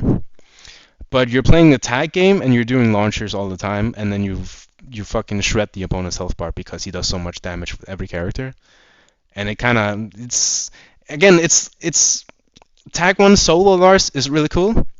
Solo or like a tag Lars is he's gay, okay? Uh, I prefer Elisa in Tag 2 simply for the fact that she's more balanced there and actually requires an ounce of thinking instead of just pressing back and you avoid 90% of a move list. That being said, she's still a T6 character, and I enjoy playing the game with her because movement is really cool. Jin, I love Jin in this game. Jin is so fucking cool. Jin is insanely cool until you get a launcher with him, and then he turns into the worst character in the game. But before you hit the launcher, he is so fucking sick. 2-1 is such a satisfying button to use. He has a tool for every little situation that you might encounter. Like he is so cool. Electric tracking and only launching and counter hit is fucking peak cinema. It's so cool. Down back 4 counter launching, but it gives a shitty ass combo that might drop half the time because the pickup and then you have the shitty bound move. It's so cool. Like it's obviously fucking infuriating when it happens, but from an outside perspective, it's not. How do I explain this? Like balance-wise, that move would be really strong if everything just worked. So it's nice to have him have inconsistencies are bad, but it grounds the character in such a way that it makes him so much cooler. Like when you hit it, it gives you that fuck yeah feeling. And I feel like Jin is like the perfect. He has so many of those moments. Like even just hitting an electric on the opponent's stepping, and you don't get a fucking here you go, dude. Have a massive combo. It's so cool. And then you have when it counter launches, it's holy shit. It's peak. It's so cool. T6 Jin is so fucking sick. Like he's obviously not the strongest version of the character, but he is definitely the most satisfying version, and I will fight anyone that argues otherwise. I fucking hate forward 4 into stance. The stance on forward 4 was a mistake. He should have only gotten it from back 3. Facts.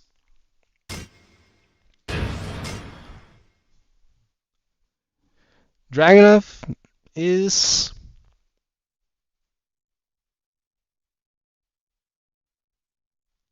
I'm not sure I like him in Tag 2 more or T6. I feel like the forward 3 cancels, they are cool, but it gives him too much wall carry. But, I mean, his combo game is really shit with forward 2 bound. So, I'm not I mean, but then you'd be playing Tag 2, so and 7 Dragunov is just retarded. I don't like that character. He is too simple in 7. I mean, he's simple in every game because down 2 is such an everything button, and then you have fucking oppressive mids and just. I don't think I like Dragunov in general. Like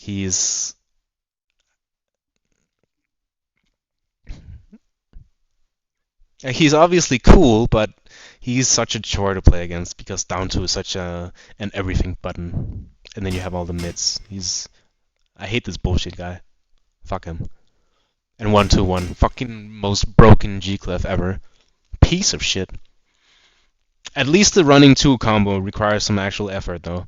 That is based. So any dragon that is not 7 and onward is really cool. So either of those is okay in my book. T6 Armor King, he has a tap out shirt. So T6 is obviously the coolest. King, I do not care for King. Julia has a Death Fist roll on her running 1. For free, like all the broken shit that Julia has makes her so fucking cool. And then they removed it in Tag 2 and she's just fucking whatever. And then she does all the usual Chang bullshit, which is really lame. I hate that. But the broken shit she had in T6 was so cool. And that easily, like, I would never in my life play this fucking bitch in any other game than T6, because in T6 the broken shit is so cool that it makes her worth playing. Like, you have the running 1 combos, like the fucking quarter circle forward 2, running 1 into pickup. That shit is so sick. And then you have the low parry into running 1 into war drum pickup and forward forward 1 just frame. Fucking sickest shit ever, man. Down forward 1 and crouch into forward forward 3 and it launches. Holy shit, man. Fucking epic. And then you go to Tag 2 and all of that shit is just removed. And it's gay as hell. I hate Changs, but T6 Julia is so cool. It is infuriating to play against. Like, fucking bow and arrow wall splatting is... Oh man, it sucks. But goddamn, she is insanely cool to play. And if you do the cool shit, that is. I prefer Tag to Anna. Her combos in this game are very weird. I can't figure them out. Like, I have tried many times to get my... like, I'll wake up one day and go like, I'll try to learn Anna.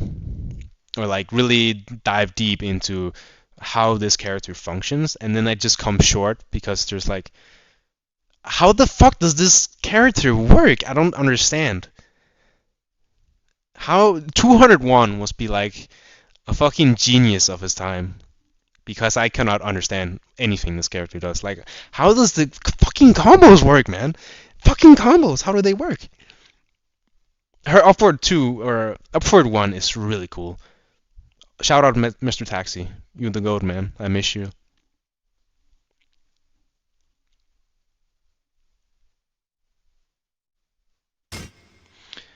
I hate T6 Law. T6 Law is the most carried fucking law of all time.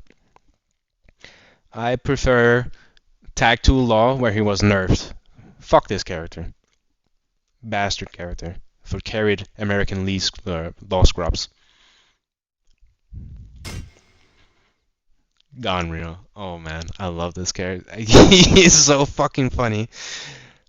I love this character. He's kind of like in the same boat as Feng and Jin, like where he is balanced by having shitty ass combos.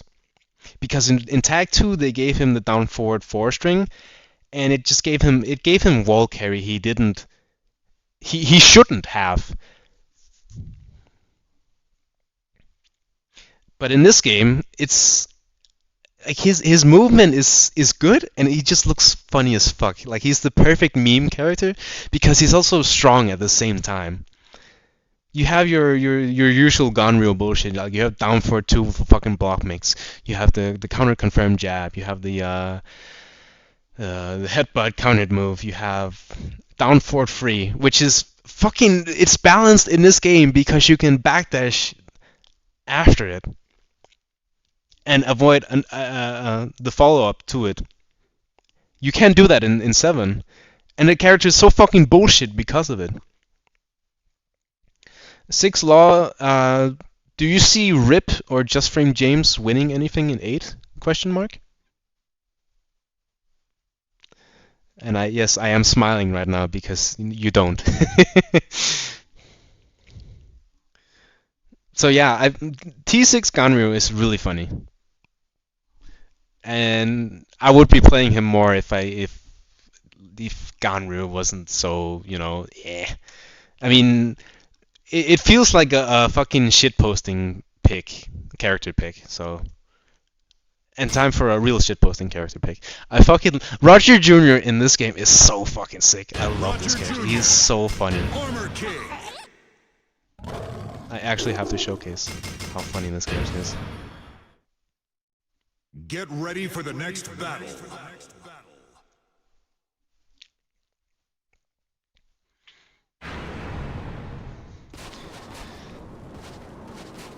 I love Roger Jr. T6 Roger Jr. only. Tag 2 nerfed this character, and it was a tragedy. Look at this, fucking range a million homing move. This is the best homing move in the game, in my controversial opinion. Like, you have your back one with Lars, and it's very good. But like, holy shit, look at the fucking range, and it's unparable. For fuck's sake, it's fucking unparable. It's a tail move. And then you can mix it up at the same fucking range with another tail move that you also can't parry. You have your 15 frame counter launcher. You have fucking G-Clef. You also have a Brian string. And if it's a Brian move, it's fucking broken. And Roger has that. You have fucking stance cancel after the jabs to make you press into 1-2-1. With a plus on block, splatting mid. You have down 2. High crush, plus 3 I believe. More plus on counter hit.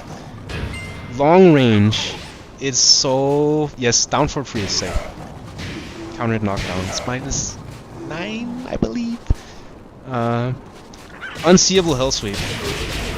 Unparable, but I mean you wouldn't be low parrying a hell sweep anyway.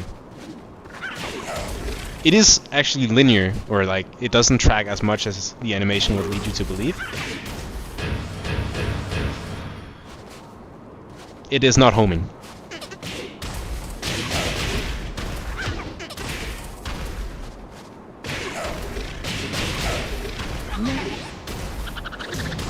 Fucking king moves. Let's see. Giant swing. Oh yeah, and a thing about King, Armor King, and Roger. 2-1 is 0 on block, which makes it an insanely good check. Or like just fucking throw it out move. Like, you could just spam this. It's really funny. One of my favorite things to do with this character, other than down forward 1 to delay it. 14 frame down forward 1. Natural string. If you delay it... Oops. It's not natural unless you delay it ever so slightly. If you delay it, it becomes safe. If you do not delay it, it's minus 10. If you delay it ever so slightly, you will get it to be natural and still be safe. Let's see, we have more shitpost moves, obviously. 1+2, 13 frame plus 1. A common thing you might be seeing is 1+2 into throw or G-Clef, whatever. 12 frame mid. Reaction check. Frankensteiner. It's fucking epic. Insanely long range low. Unparable. Tail move. Also has a full crouch version for more damage. 1+2 is jailing, yes. Let's see, what else do we have? Oh, yes. Fucking helicopter kick. -7, I believe. Save. Any jails. Any jails. More damage too. This character is insanely funny. And then they nerfed him in Tag 2. It's so sad. 442. Demon Paw with slight pushback. Or decent pushback, actually. Does not counter at launch though. Hits grounded. In a normal position. Let's see. Let's mean what. Oh, never mind. We have this move. This is a counter combo into a launcher in this game only with this move, the rolling bomb move. You can somewhat avoid it by rolling on the ground, because then Roger goes off to the side and he doesn't. Well, you're playing as the mother, so she does not get a follow-up after the bound.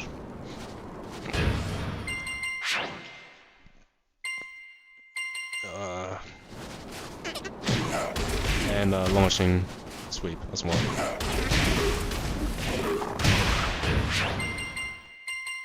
But yeah, Roger in this game is so fucking hilarious. I love this character. Like, there's obviously downsides to it because you're playing an animal character and the arms are extremely short. So you have to like pick your battles with like where can you punish? Can you punish this move, or do you just have to fucking hold it? So Roger in this game is really cool. Easily my favorite version of the character until 8 comes out, or Roger Jr. comes out in 8, and he'll be fucking epic sauce. Like, he'll have a heat, animal god fist, and it will hit grounded, and it will be +5, and it will launch tornado on hit. You'll have 1, 2, 3, and it'll be G-Clef heat engager, and it'll be so fucking cool. And he'll have an extension to his hell sweep in heat that makes it -14 on block, and it'd be so cool. And he'll have so many visual effects you won't even be able to see anything. I can't fucking wait. It's gonna be awesome. Buy Tekken 8 on sale now.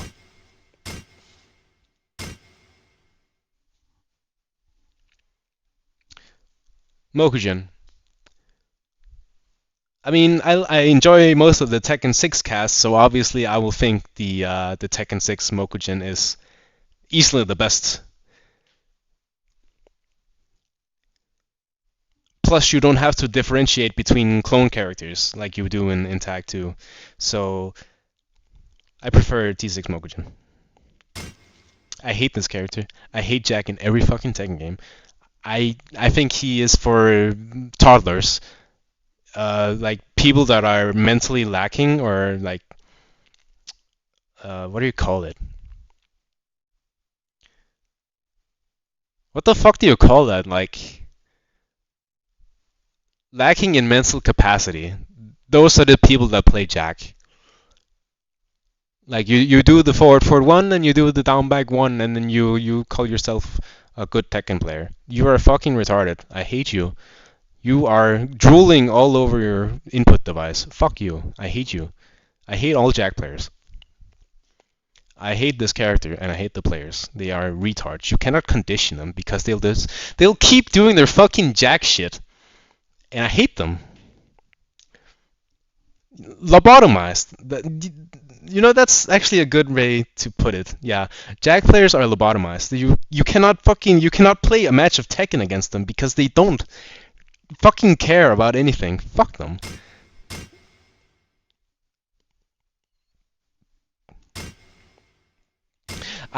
You know what? Actually, fuck it. My favorite version of Jack is in 8. Probably season 1 or whatever, because 4-1 does not knock down on normal hit in that game. And that is the most fucking carry move of all time, other than fucking forward 1+2 from Noctis, or like any advancing counter launches in 7, or Electrics, also extremely carried. But Forward Forward 1 is definitely up there with the most carried moves of all time. And fuck Jack. And fuck Forward Forward 1. And fuck Jack players. Capiche?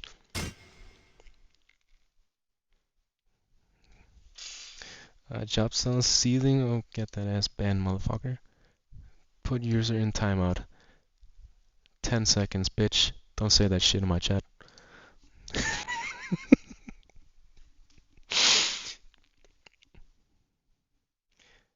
Brian. I mean, Brian Fury. he has a fucking tap out shirt. What do you want me to say? Look at this shit. It's so fucking sick. He also has the fucking the snake print, dude. And it's so insanely tight. Holy shit, it's so cool. But he's such a piece of shit to play against. But he's such a piece of shit to play against in every game. It's I mean, 3+4 doesn't count at large in tag 2, so I'll give him that bonus point, but Hatchet is only +2 in this game. But down forward 1-1 is also homing in this game, so it's like there's so much fucking 8s between the Brian versions. It's hard to decide which one I like the most, or like which one I hate the least, I should say. But he's the coolest in T6, so I'll say he's my favorite in T6. They don't have back 1-4 in this game, so but their combos are kind of weird. But then again, it's solo games, so I prefer them in here. So capos are way cooler in T6. I don't care for Xiaoyu. Doubledin in T6 is so fucking cool. I love this fucking character. He is so sick. He's so fucking cool.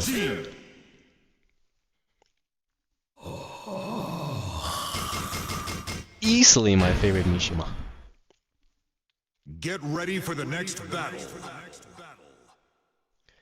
And yes, Doubledin's Hell Sweep in this game is the perfect move. Holy shit, in 5 DR, Kurans is fucking carried. Sorry, but it's true. You may disagree, but it's fucking true. Look at that shit. 38 damage. +2, I believe. It's either that or +3, I can't remember. Either way, I'm fucking mashing 1-1 or back 2 after, so cry about it. Back 4, knockdown, normal hit. Oki on hit. Walls crack, if you so. Fucking execution requirement for this shit as well. You have to crouch cancel. It's so cool, but I'm so ass at doing it.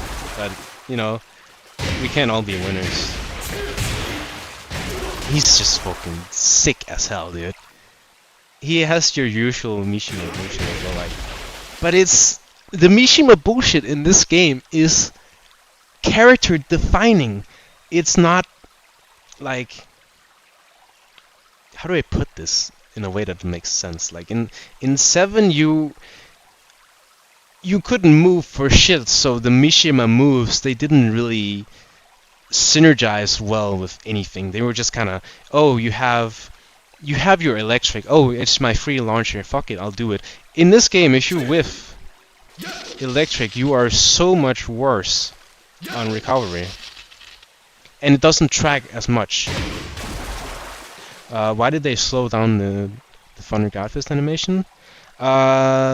It looks so cool, you know, we gotta, you know, for the esports viewer experience, it's so much cooler, dude. Moscow.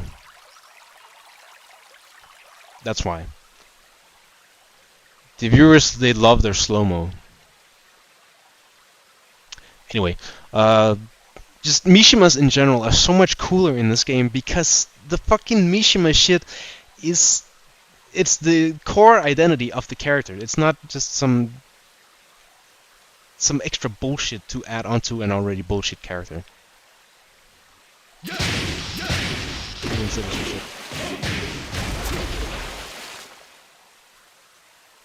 But yeah, like, to get the most out of the Mishimas in this game, you have to be really good at the characters, and I think that's so. that's just the general thing with this game. Like you have your easy characters. You have your Bob, you have your Lars, you have your Elisa, you have your Bruce, you have I mean, though you have your Jack, whatever. You have those characters, but then once you get past the shit for brain idiot characters, you actually have to want to learn to play the character to be really good at them.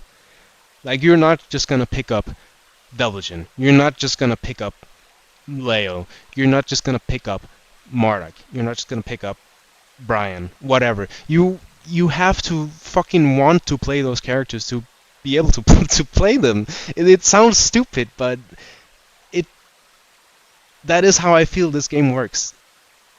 Because you can sniff out a fucking tourist instantly by the way they play the character in this game. Whereas in 7, it's much harder to tell because everything is streamlined. You have this god button.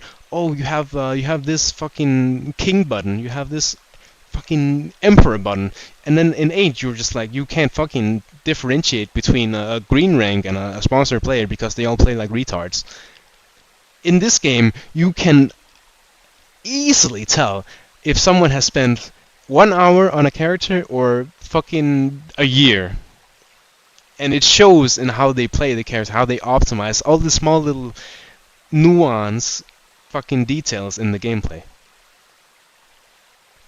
It's not very rewarding for character specialists. It is necessary for you to want to play the character, because if you don't, you don't get anything from the character. You have to do shit. How do I explain this? Like it's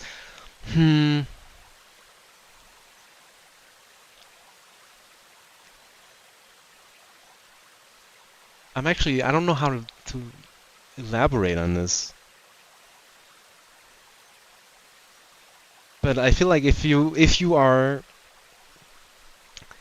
fucking man, this is hard as hell because I have the idea in my head, but I don't know how to churn it out into something that sounds listenable. Fuck, man.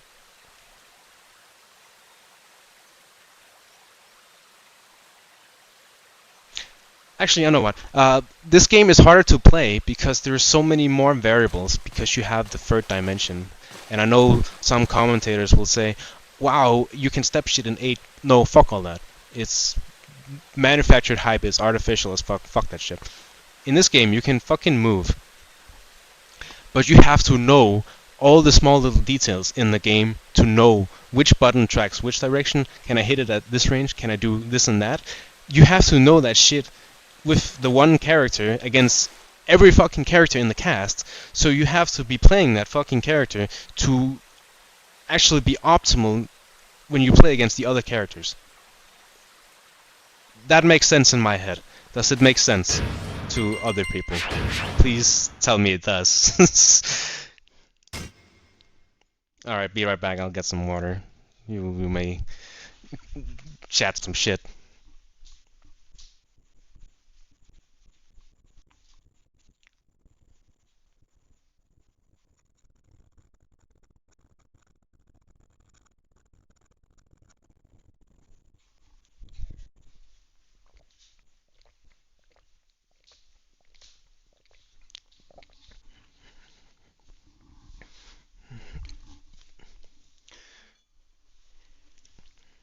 If you want the reward, you have to put in the work. And by doing all the work, it is very demanding. So in a way, yes.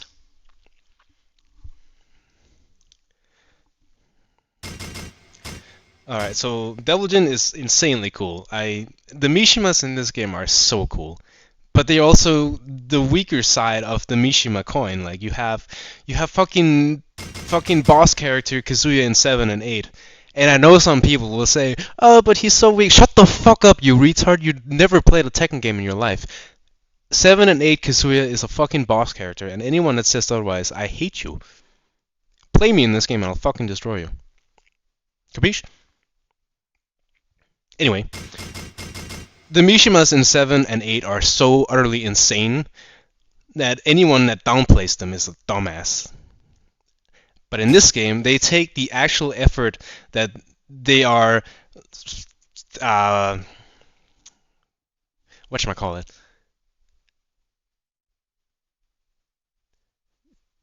the effort they claim to be required to use. No, that doesn't make sense. They claim 7 and 8 Mishimas require insane amounts of effort, but they fucking do not. That effort which they claim is required is the exact case in point in 6 and Tag 2. But Tag 2 to a lesser extent because electric is such a strong Swiss knife button, it does fucking everything. Perceived to have, that is a good one, yes. The effort perceived requirement, whatever, something, you string that along in your head and it makes sense, okay? So yeah, Mishimas in this game are insanely cool. I really enjoy them.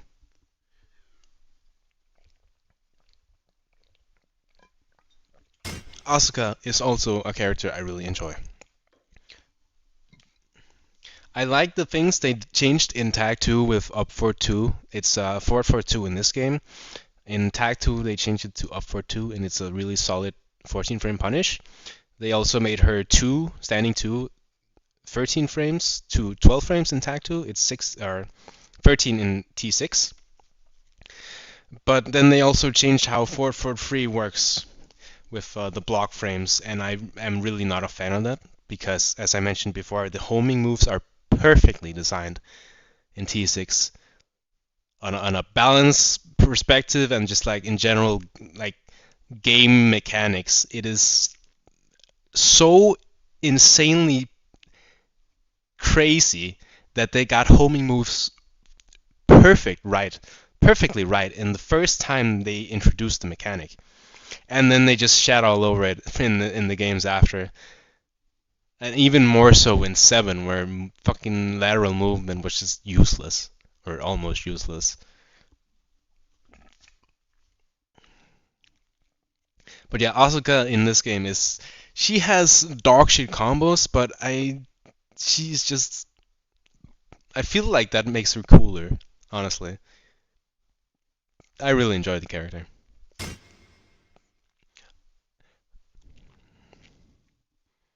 Yeah, unsafe homing mids are fucking cool as hell. It is, I don't know, they were cooking with this game, I'll tell you. It is so fucking sick. Speaking of sick, I have come around to enjoy Bob in T6.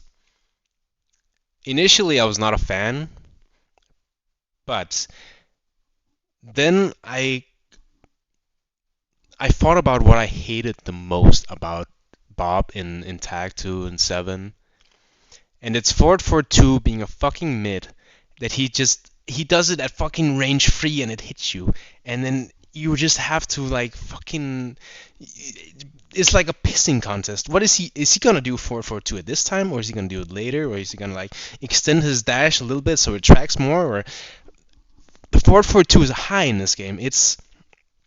I would much rather play against the up forward 1+2 hit confirm machine or the untaggable health whip bullshit than have to fucking get clipped by a forward 4-2 at any range in any other game. I fucking hate forward 4-2 being a mid.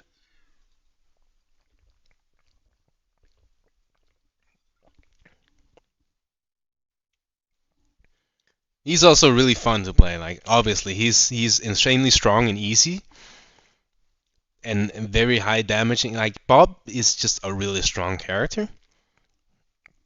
But he is also like, you have much more neutral interactions with Bob, I feel, in this game, because down 1 is neutral obviously, but you can play the game against him. He's not as egregious as, oh, my forward 1+2 armor goes under highs and it's also an armor move and it's only -13, or I do hell sweep now into Oki or forward 4-2 machine or fucking whatever. And in Tag 2, you're just fucking down for 2 fishing all the time, or random duck while standing 2-1 commitment because launcher game Fiesta. So T6 Bob is my favorite. Leo has sidestep 1+2 plus 13 standing frames, so you get up for the 1-2 at the wall. And I feel like that, I mean, do I need to say more? That shit is so insanely cool.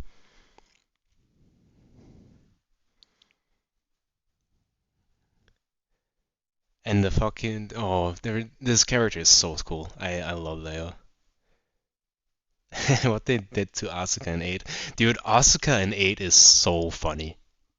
Like, every character is obviously funny as fuck, but the amount of dumbass retarded posts Asuka has spawned since season 2, like the fucking King Ray, it actually doesn't track, but actually it tracks to the one side, but it's not, a tracking move. Like, fucking, do you read what you post, you dumbass? Like, 8 has just brought out the worst in people, and I live for this shit. It's so funny.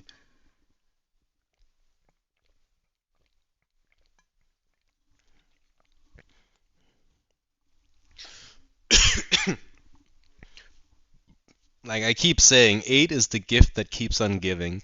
It is like, it's a train wreck that you look away for 1 second and then you look back again and there's like a police helicopter, and then you look away again and then you look over and there's like an ambulance, and then you keep looking away and looking back, and it's just like the situation just keeps getting worse and worse, and it's like obviously that is a tragic analogy, but in eight's case it is hilarious. And you have so many people defending this shit, and then you have the people rightfully getting angry at the people defending it, and then you just have the idiots that are just in for the ride, and those people are obviously retarded bots or brain dead lobotomized 8 players that don't know any better. Or you have the ultra rare retard shills that, I know this sounds like a conspiracy theory, but I mean, come on, we all fucking know it at this point. That have played games before 8 and are just like shitting on what came before it, trying to gas 8 up, but like nobody's fucking buying it, so. And no, 8 is not a funny Kusoge. T6 or Tag 1 or 5, those are funny Kusoges because you can actually play. You can play the game and you can have fun. Like, initially I was like, T6 is not a Kusoge. But then I was like, is it really such a bad thing? You can still have fun in a Kusoge, and I'm having tons of fun in this game when I'm playing it. But can you have fun? Can you have fun in 8? Like, honest to God, fucking swear on your heart, swear on your mother. Will you boot 8 up and have a good time if you played it for an hour?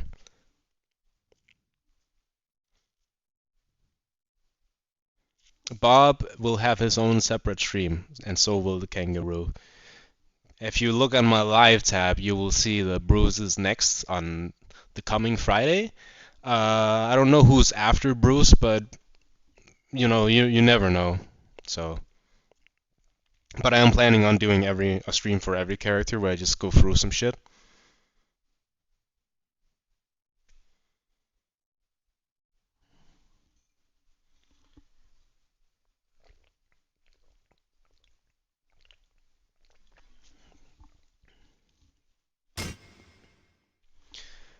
Miguel.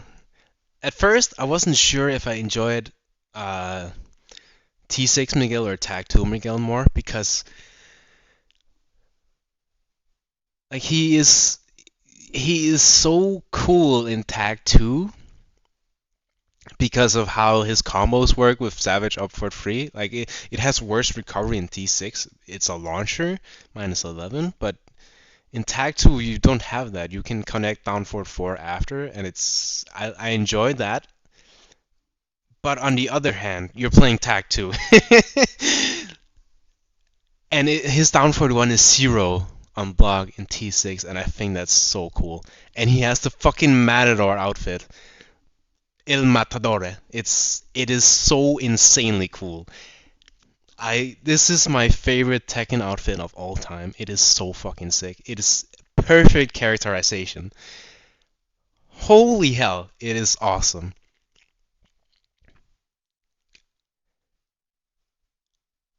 So yeah, obviously T6 Miguel is just the coolest character of all time. And he is fucking John Tekken, and he's so cool. I love him. He has. Actually, I should save this for the Miguel stream, so I'm not gonna spill too many beans here. Safina is barely a character, so there's not much to say about her. But anytime she's not barely a character, she's top tier and insanely retarded because of her movement. But I would say my favorite iteration of her character is Tag 2 because in this game, if you do down free or down back free, which is the same move, she's locked into Scarecrow, which is obviously very bad. I believe that freedom of going to stands or not is a really good idea, even though some characters do not have that luxury. But Safina is complete ass, so she should at least have that, like, throw her a bone for fuck's sake. And they did do so in Tag 2. And she also got down free in that game, but it's not a launcher. That is something retarded 7 thought about, which is insane, considering its properties. But yeah, in this game, I feel like Safina is just she's sad. She's down back 2, and what else does she even do? Like fucking down back 2 and down forward 1 machine, and that's pretty much all she does. And then you have like back 1 plus 2, which is minus 22 or some shit. It's her frames are really bad.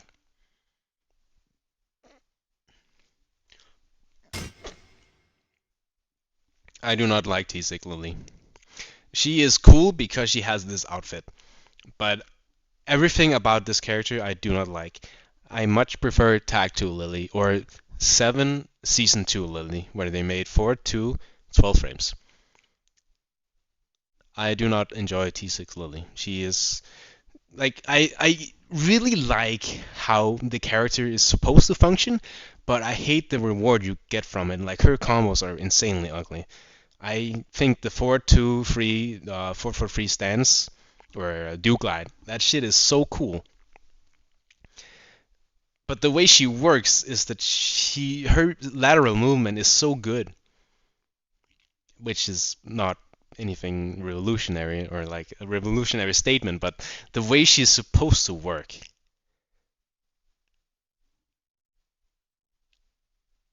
I need to collect my thoughts here because I've said it to the people I talk to about how fucking awesome T6 Lily is, like on a concept scale. I can't remember what I said, but it's in the back of my mind somewhere.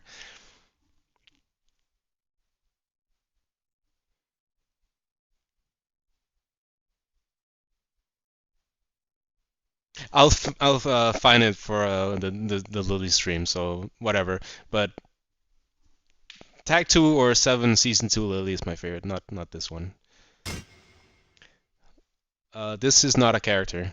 Yeah. I mean, he's obviously cool as fuck because Horang with Bound is insanely cool because you do backlash after Bound. But I mean, he is much more fun to play against because he's so much less bullshit. But then you would have Horang players saying he's not fun because actually down 3-4 is not natural or some retarded bullshit. Like, yeah, obviously that's what makes him fun to play against. uh, Insanely satisfying just the frame skyrocket sound effect. It's really cool. But like playing this character is a chore. So he doesn't have a hitbox on most of his moves, and yeah, he is kind of whatever. Like Horang in Tag 2 is like if you could mix T6 Lily with Tag 2 Lily, that would be the coolest character, and the same would apply to Horang. Like you would mix T6 Horang with Tag 2 Horang, that would be the most epic sauce character of all time. But as it is in T6, I would much rather play against him, but I would much rather play Tag 2 Horang.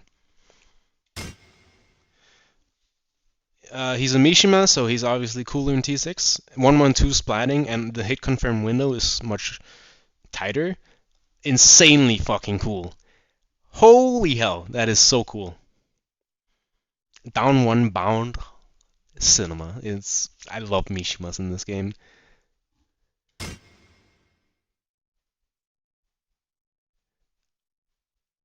He's also really cool.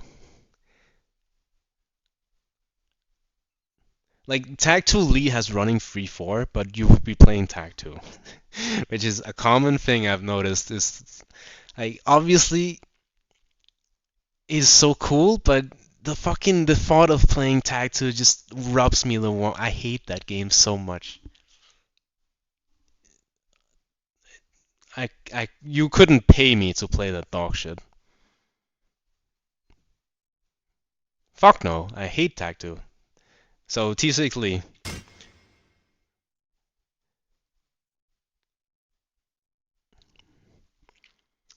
Okay.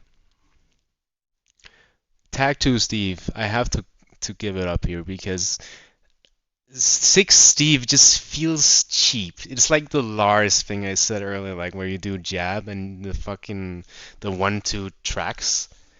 Steve is like the same level of disgust because he just carries so fucking hard. Like every button you do is a launcher, and it's yeah, no. The problem with tag is that it's a tag game, and that muddies the water of what what the game is supposed to be about. You're not playing Tekken as much.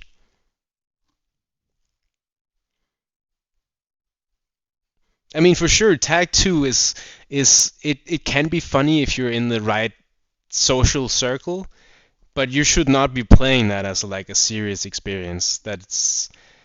There is so many fucking wall tag and fucking so much oaky bullshit you have to keep in mind because of tag just adds another layer of the fucking mind games which Tekken does not fucking need. Getting off the fucking ground is already complex enough. Why did they need to add more dumb shit?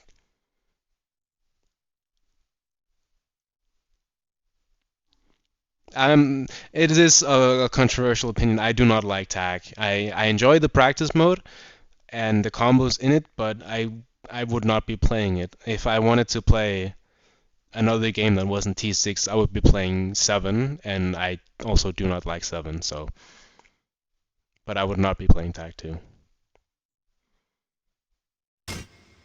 Bruce. Oh man, this character is fucking sick. He is so cool. See you on Friday, everybody.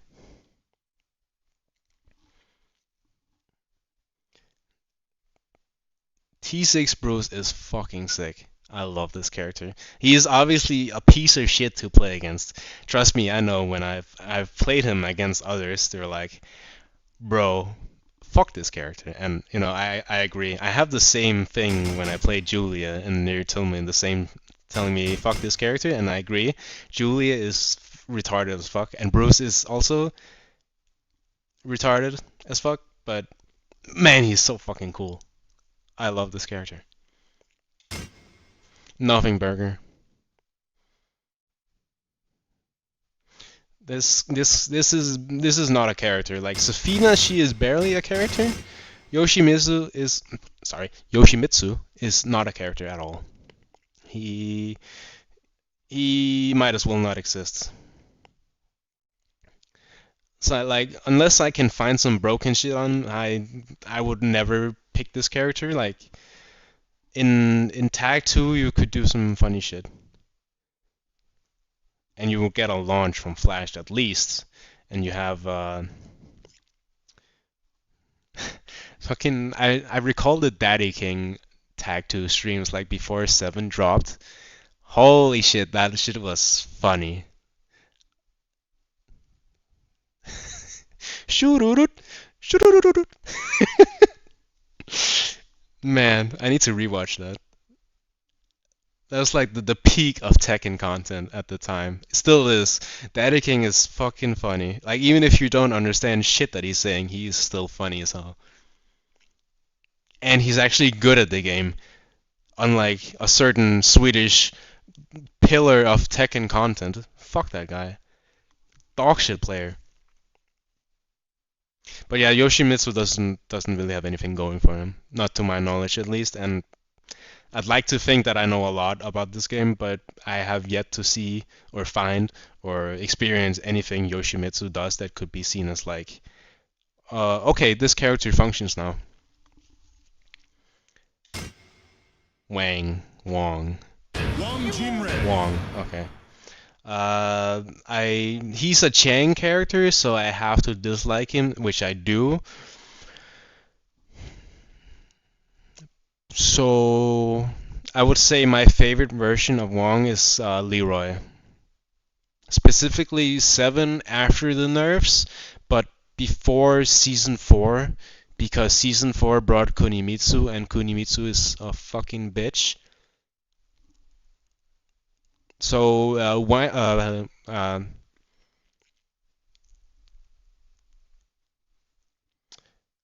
Leroy, when they nerfed his down forward 1 and he became low mid tier, that is my favorite version of Wong. Okay.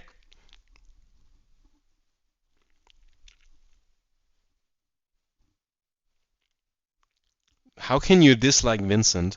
Dude, Super Akuma is such a funny guy. I love Vincent.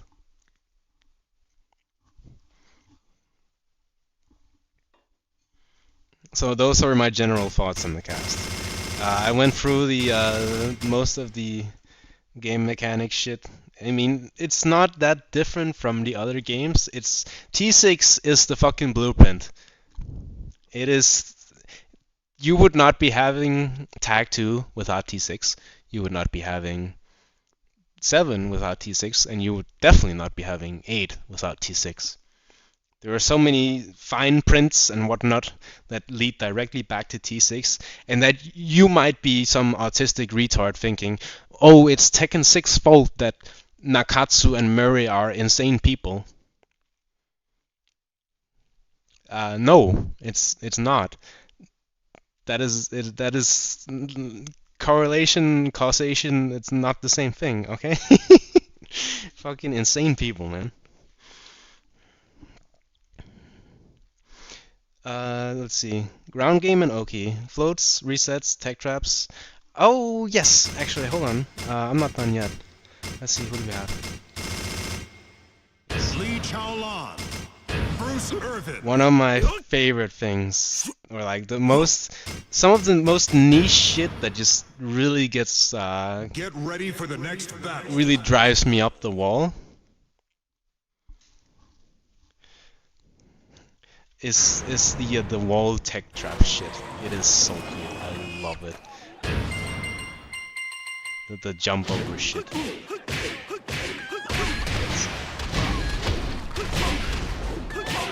I love this. The tech roll system recognizes you as back turn.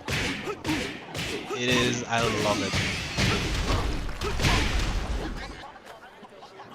This is so fucking cool. And then those fuckers changed that shit in 7 because they decided, oh, you know, we need 2D characters in this game. Imbeciles.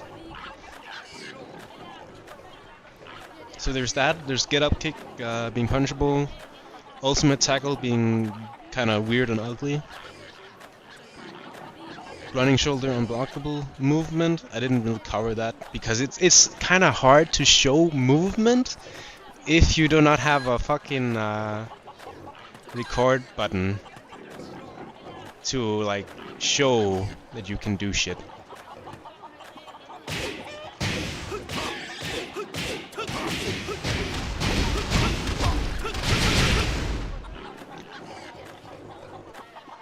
But one thing I do have here is neutral guard. If you are backdashing and you are not actively holding back after you backdash, you will get clapped by shit. So if you're backdashing and just nothing, you are quote unquote punishable. So if you're backdashing, I could hit you for free.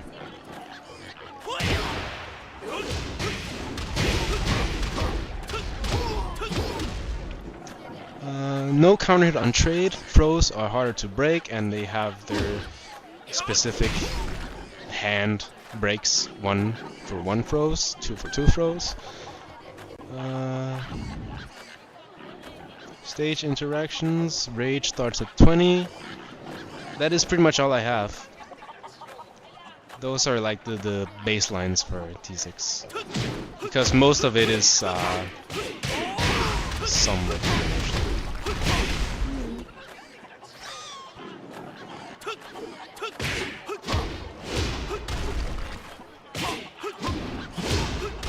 You will never see a 7 or 8 player hit this.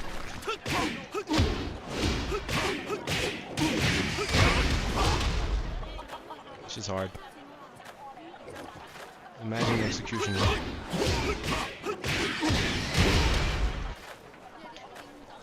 Any closing questions I have to answer before I go to sleep?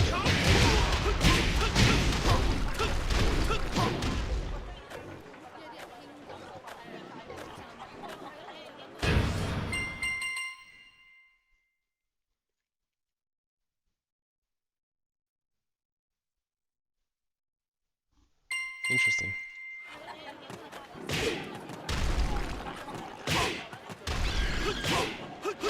Oh yeah, the jump over, oh yeah.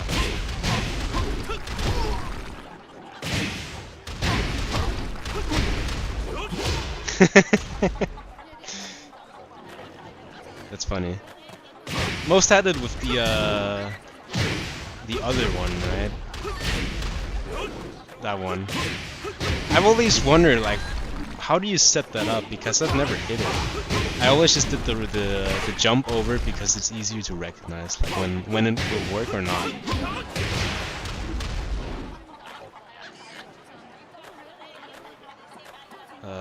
How I feel about them? What exactly are we looking for here?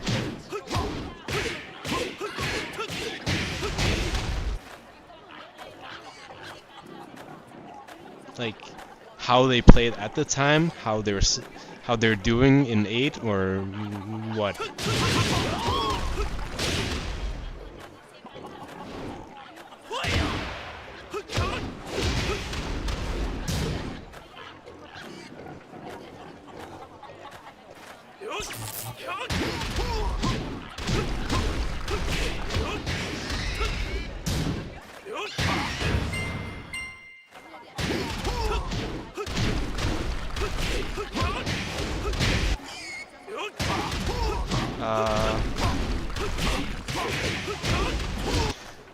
Well, I mean, Knee is the greatest of all time, so you will never hear me slander him.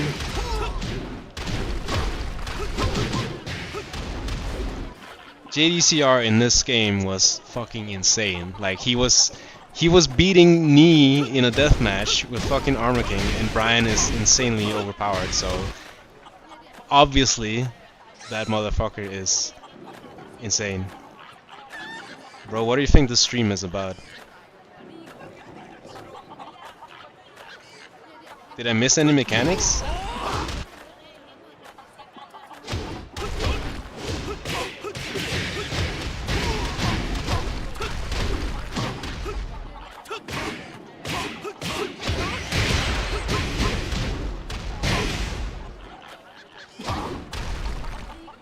JDCR I always felt was overhyped in 7 and 8.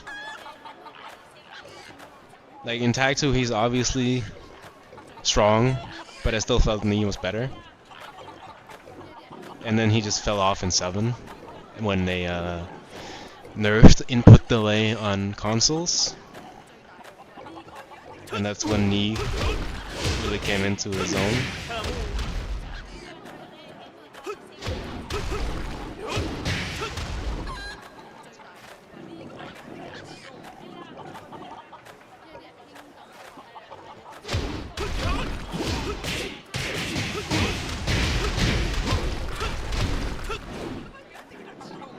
That's the plan, but if it's too cluttered, I don't know how I'm gonna manage it. I feel like I hate doing voiceovers because it feels so artificial. I'm really not a fan of that.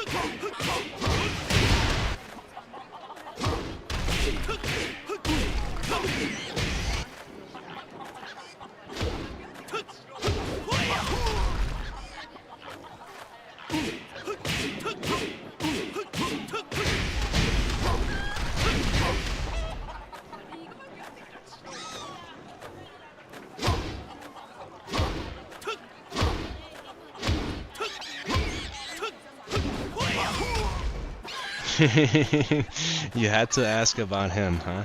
Okay.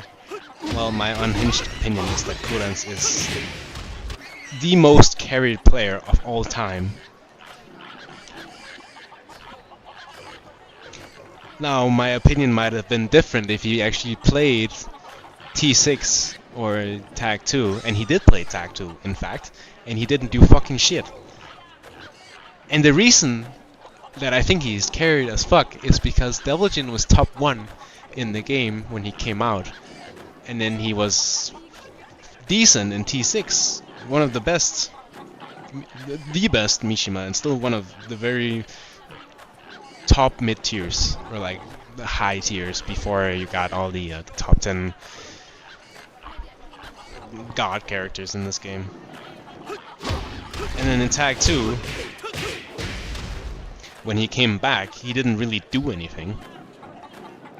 Do hardest drag. Don't tell me what to do.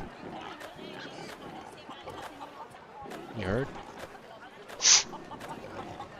That's ham, brother. Kurans is insanely carried by Hellsweep launching, and it's very apparent when you really look at it, because in T6 he didn't play, he went to the army or fucking hand injury, whatever, and that's fair enough, but then he came back in Tag 2 and he didn't do shit. Then 7 came out, and Hellsweep launched again, and suddenly he was a top player once more. And he won the fucking World Championship the one time. And then everyone got better and countered him easily. Like, you had the knee picking Lily tournament and he just fucking swept the floor with him. Really showcased how fucking dogshit Kurans is in terms of Korean skill. Like, obviously Kurans would beat me like fucking free. He's still a Korean after all, but like, he is not a tier 1 Korean, that's what I'm trying to say. He's fucking carried by crutch bullshit. And he still is to this day. Like, he couldn't be carried by Devilgen, like when they nerfed him in 8. So he had to pick Heihachi instead, who is de facto top 1 character in the game for at least one round. And even without the win button god mode, the character is still fucking strong. Stop asking me combo questions, motherfucker.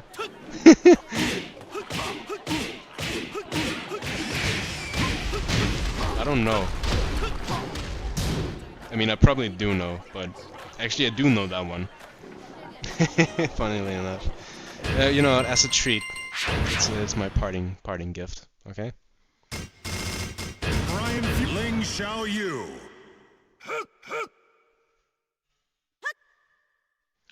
Who do I think? Who won the championship? Get ready for the next battle.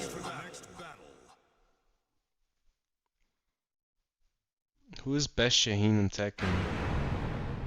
Shaheen has never been in a Tekken game. He's been in 7 and 8. So...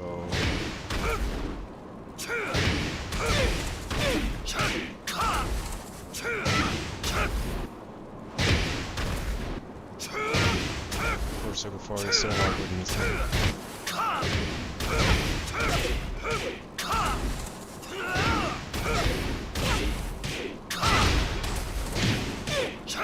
God damn it.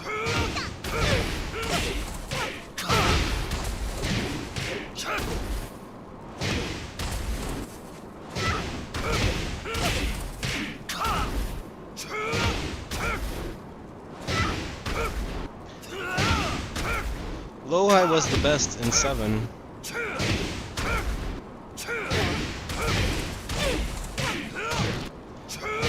In 8, I don't know and I don't really care, so...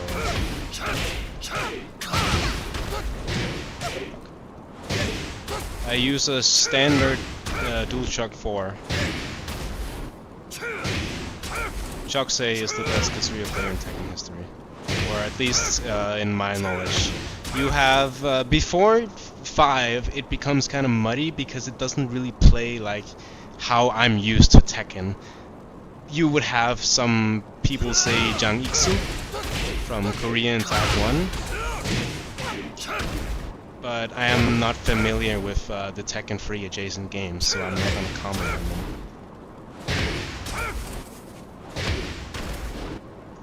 But if you ask me, I would say Choksei.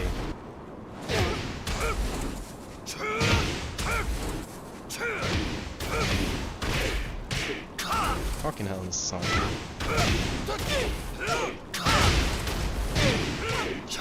Motherfucker. You sidestep while standing free. It's quarter circle forward free, but a thing about Brian in this game is that his quarter circle forward moves are insanely not lenient at all. You have to very slightly delay your move. You can't do it instantly, so it's really fucking hard.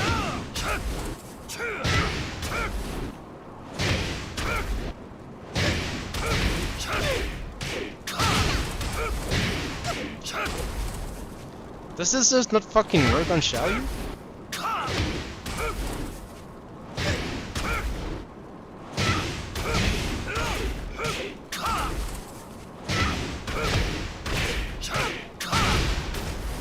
Has to. Bro. Wait a minute.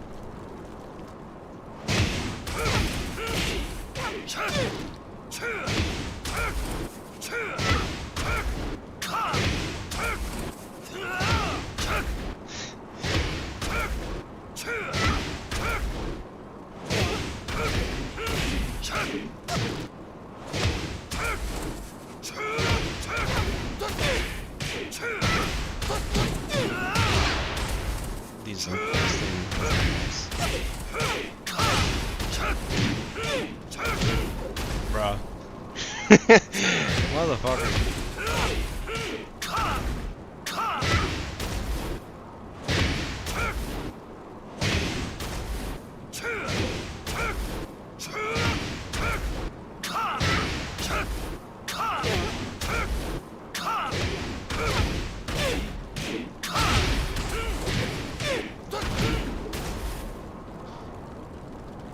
Motherfucker.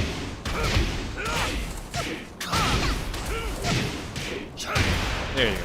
Fucking hell. Piece of shit. Anyway, that is max damage. Alright, final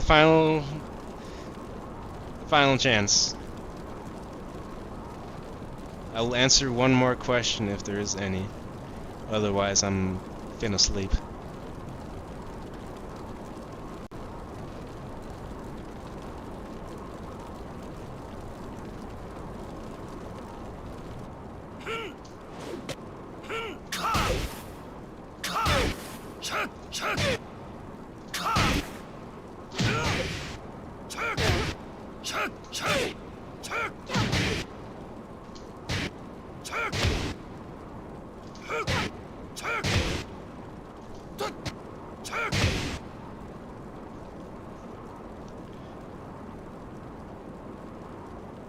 have to ask now, what period are we talking? Are we talking now or historically? Because the answer will always be Knee is the best Brian. He is the best player playing Brian, and he will obviously win the mirror because he's the better player.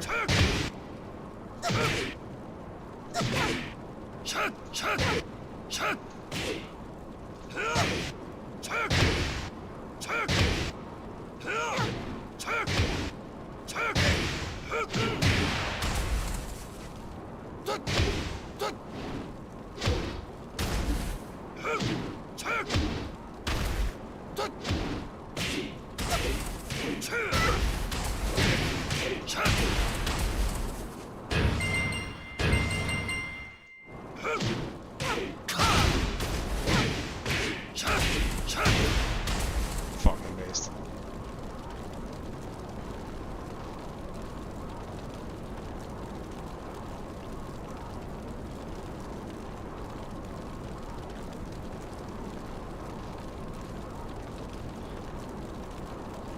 Naps is your character specialist. Knee used to be the same way in T6 and Tag 2, and then he didn't really play Brian in 7 much. And then in 8 you have Lowhigh just fucking... He is such an insane Brian. Like, even though 8 has bastardized every character, like character assassination across the board, he is still autistically, like, every detail is just perfectly executed in the gameplay. Like,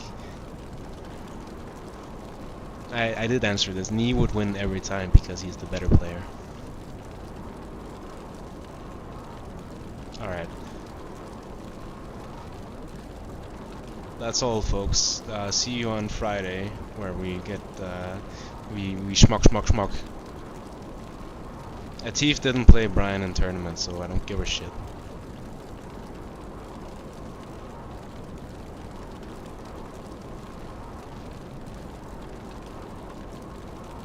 Arrivederci.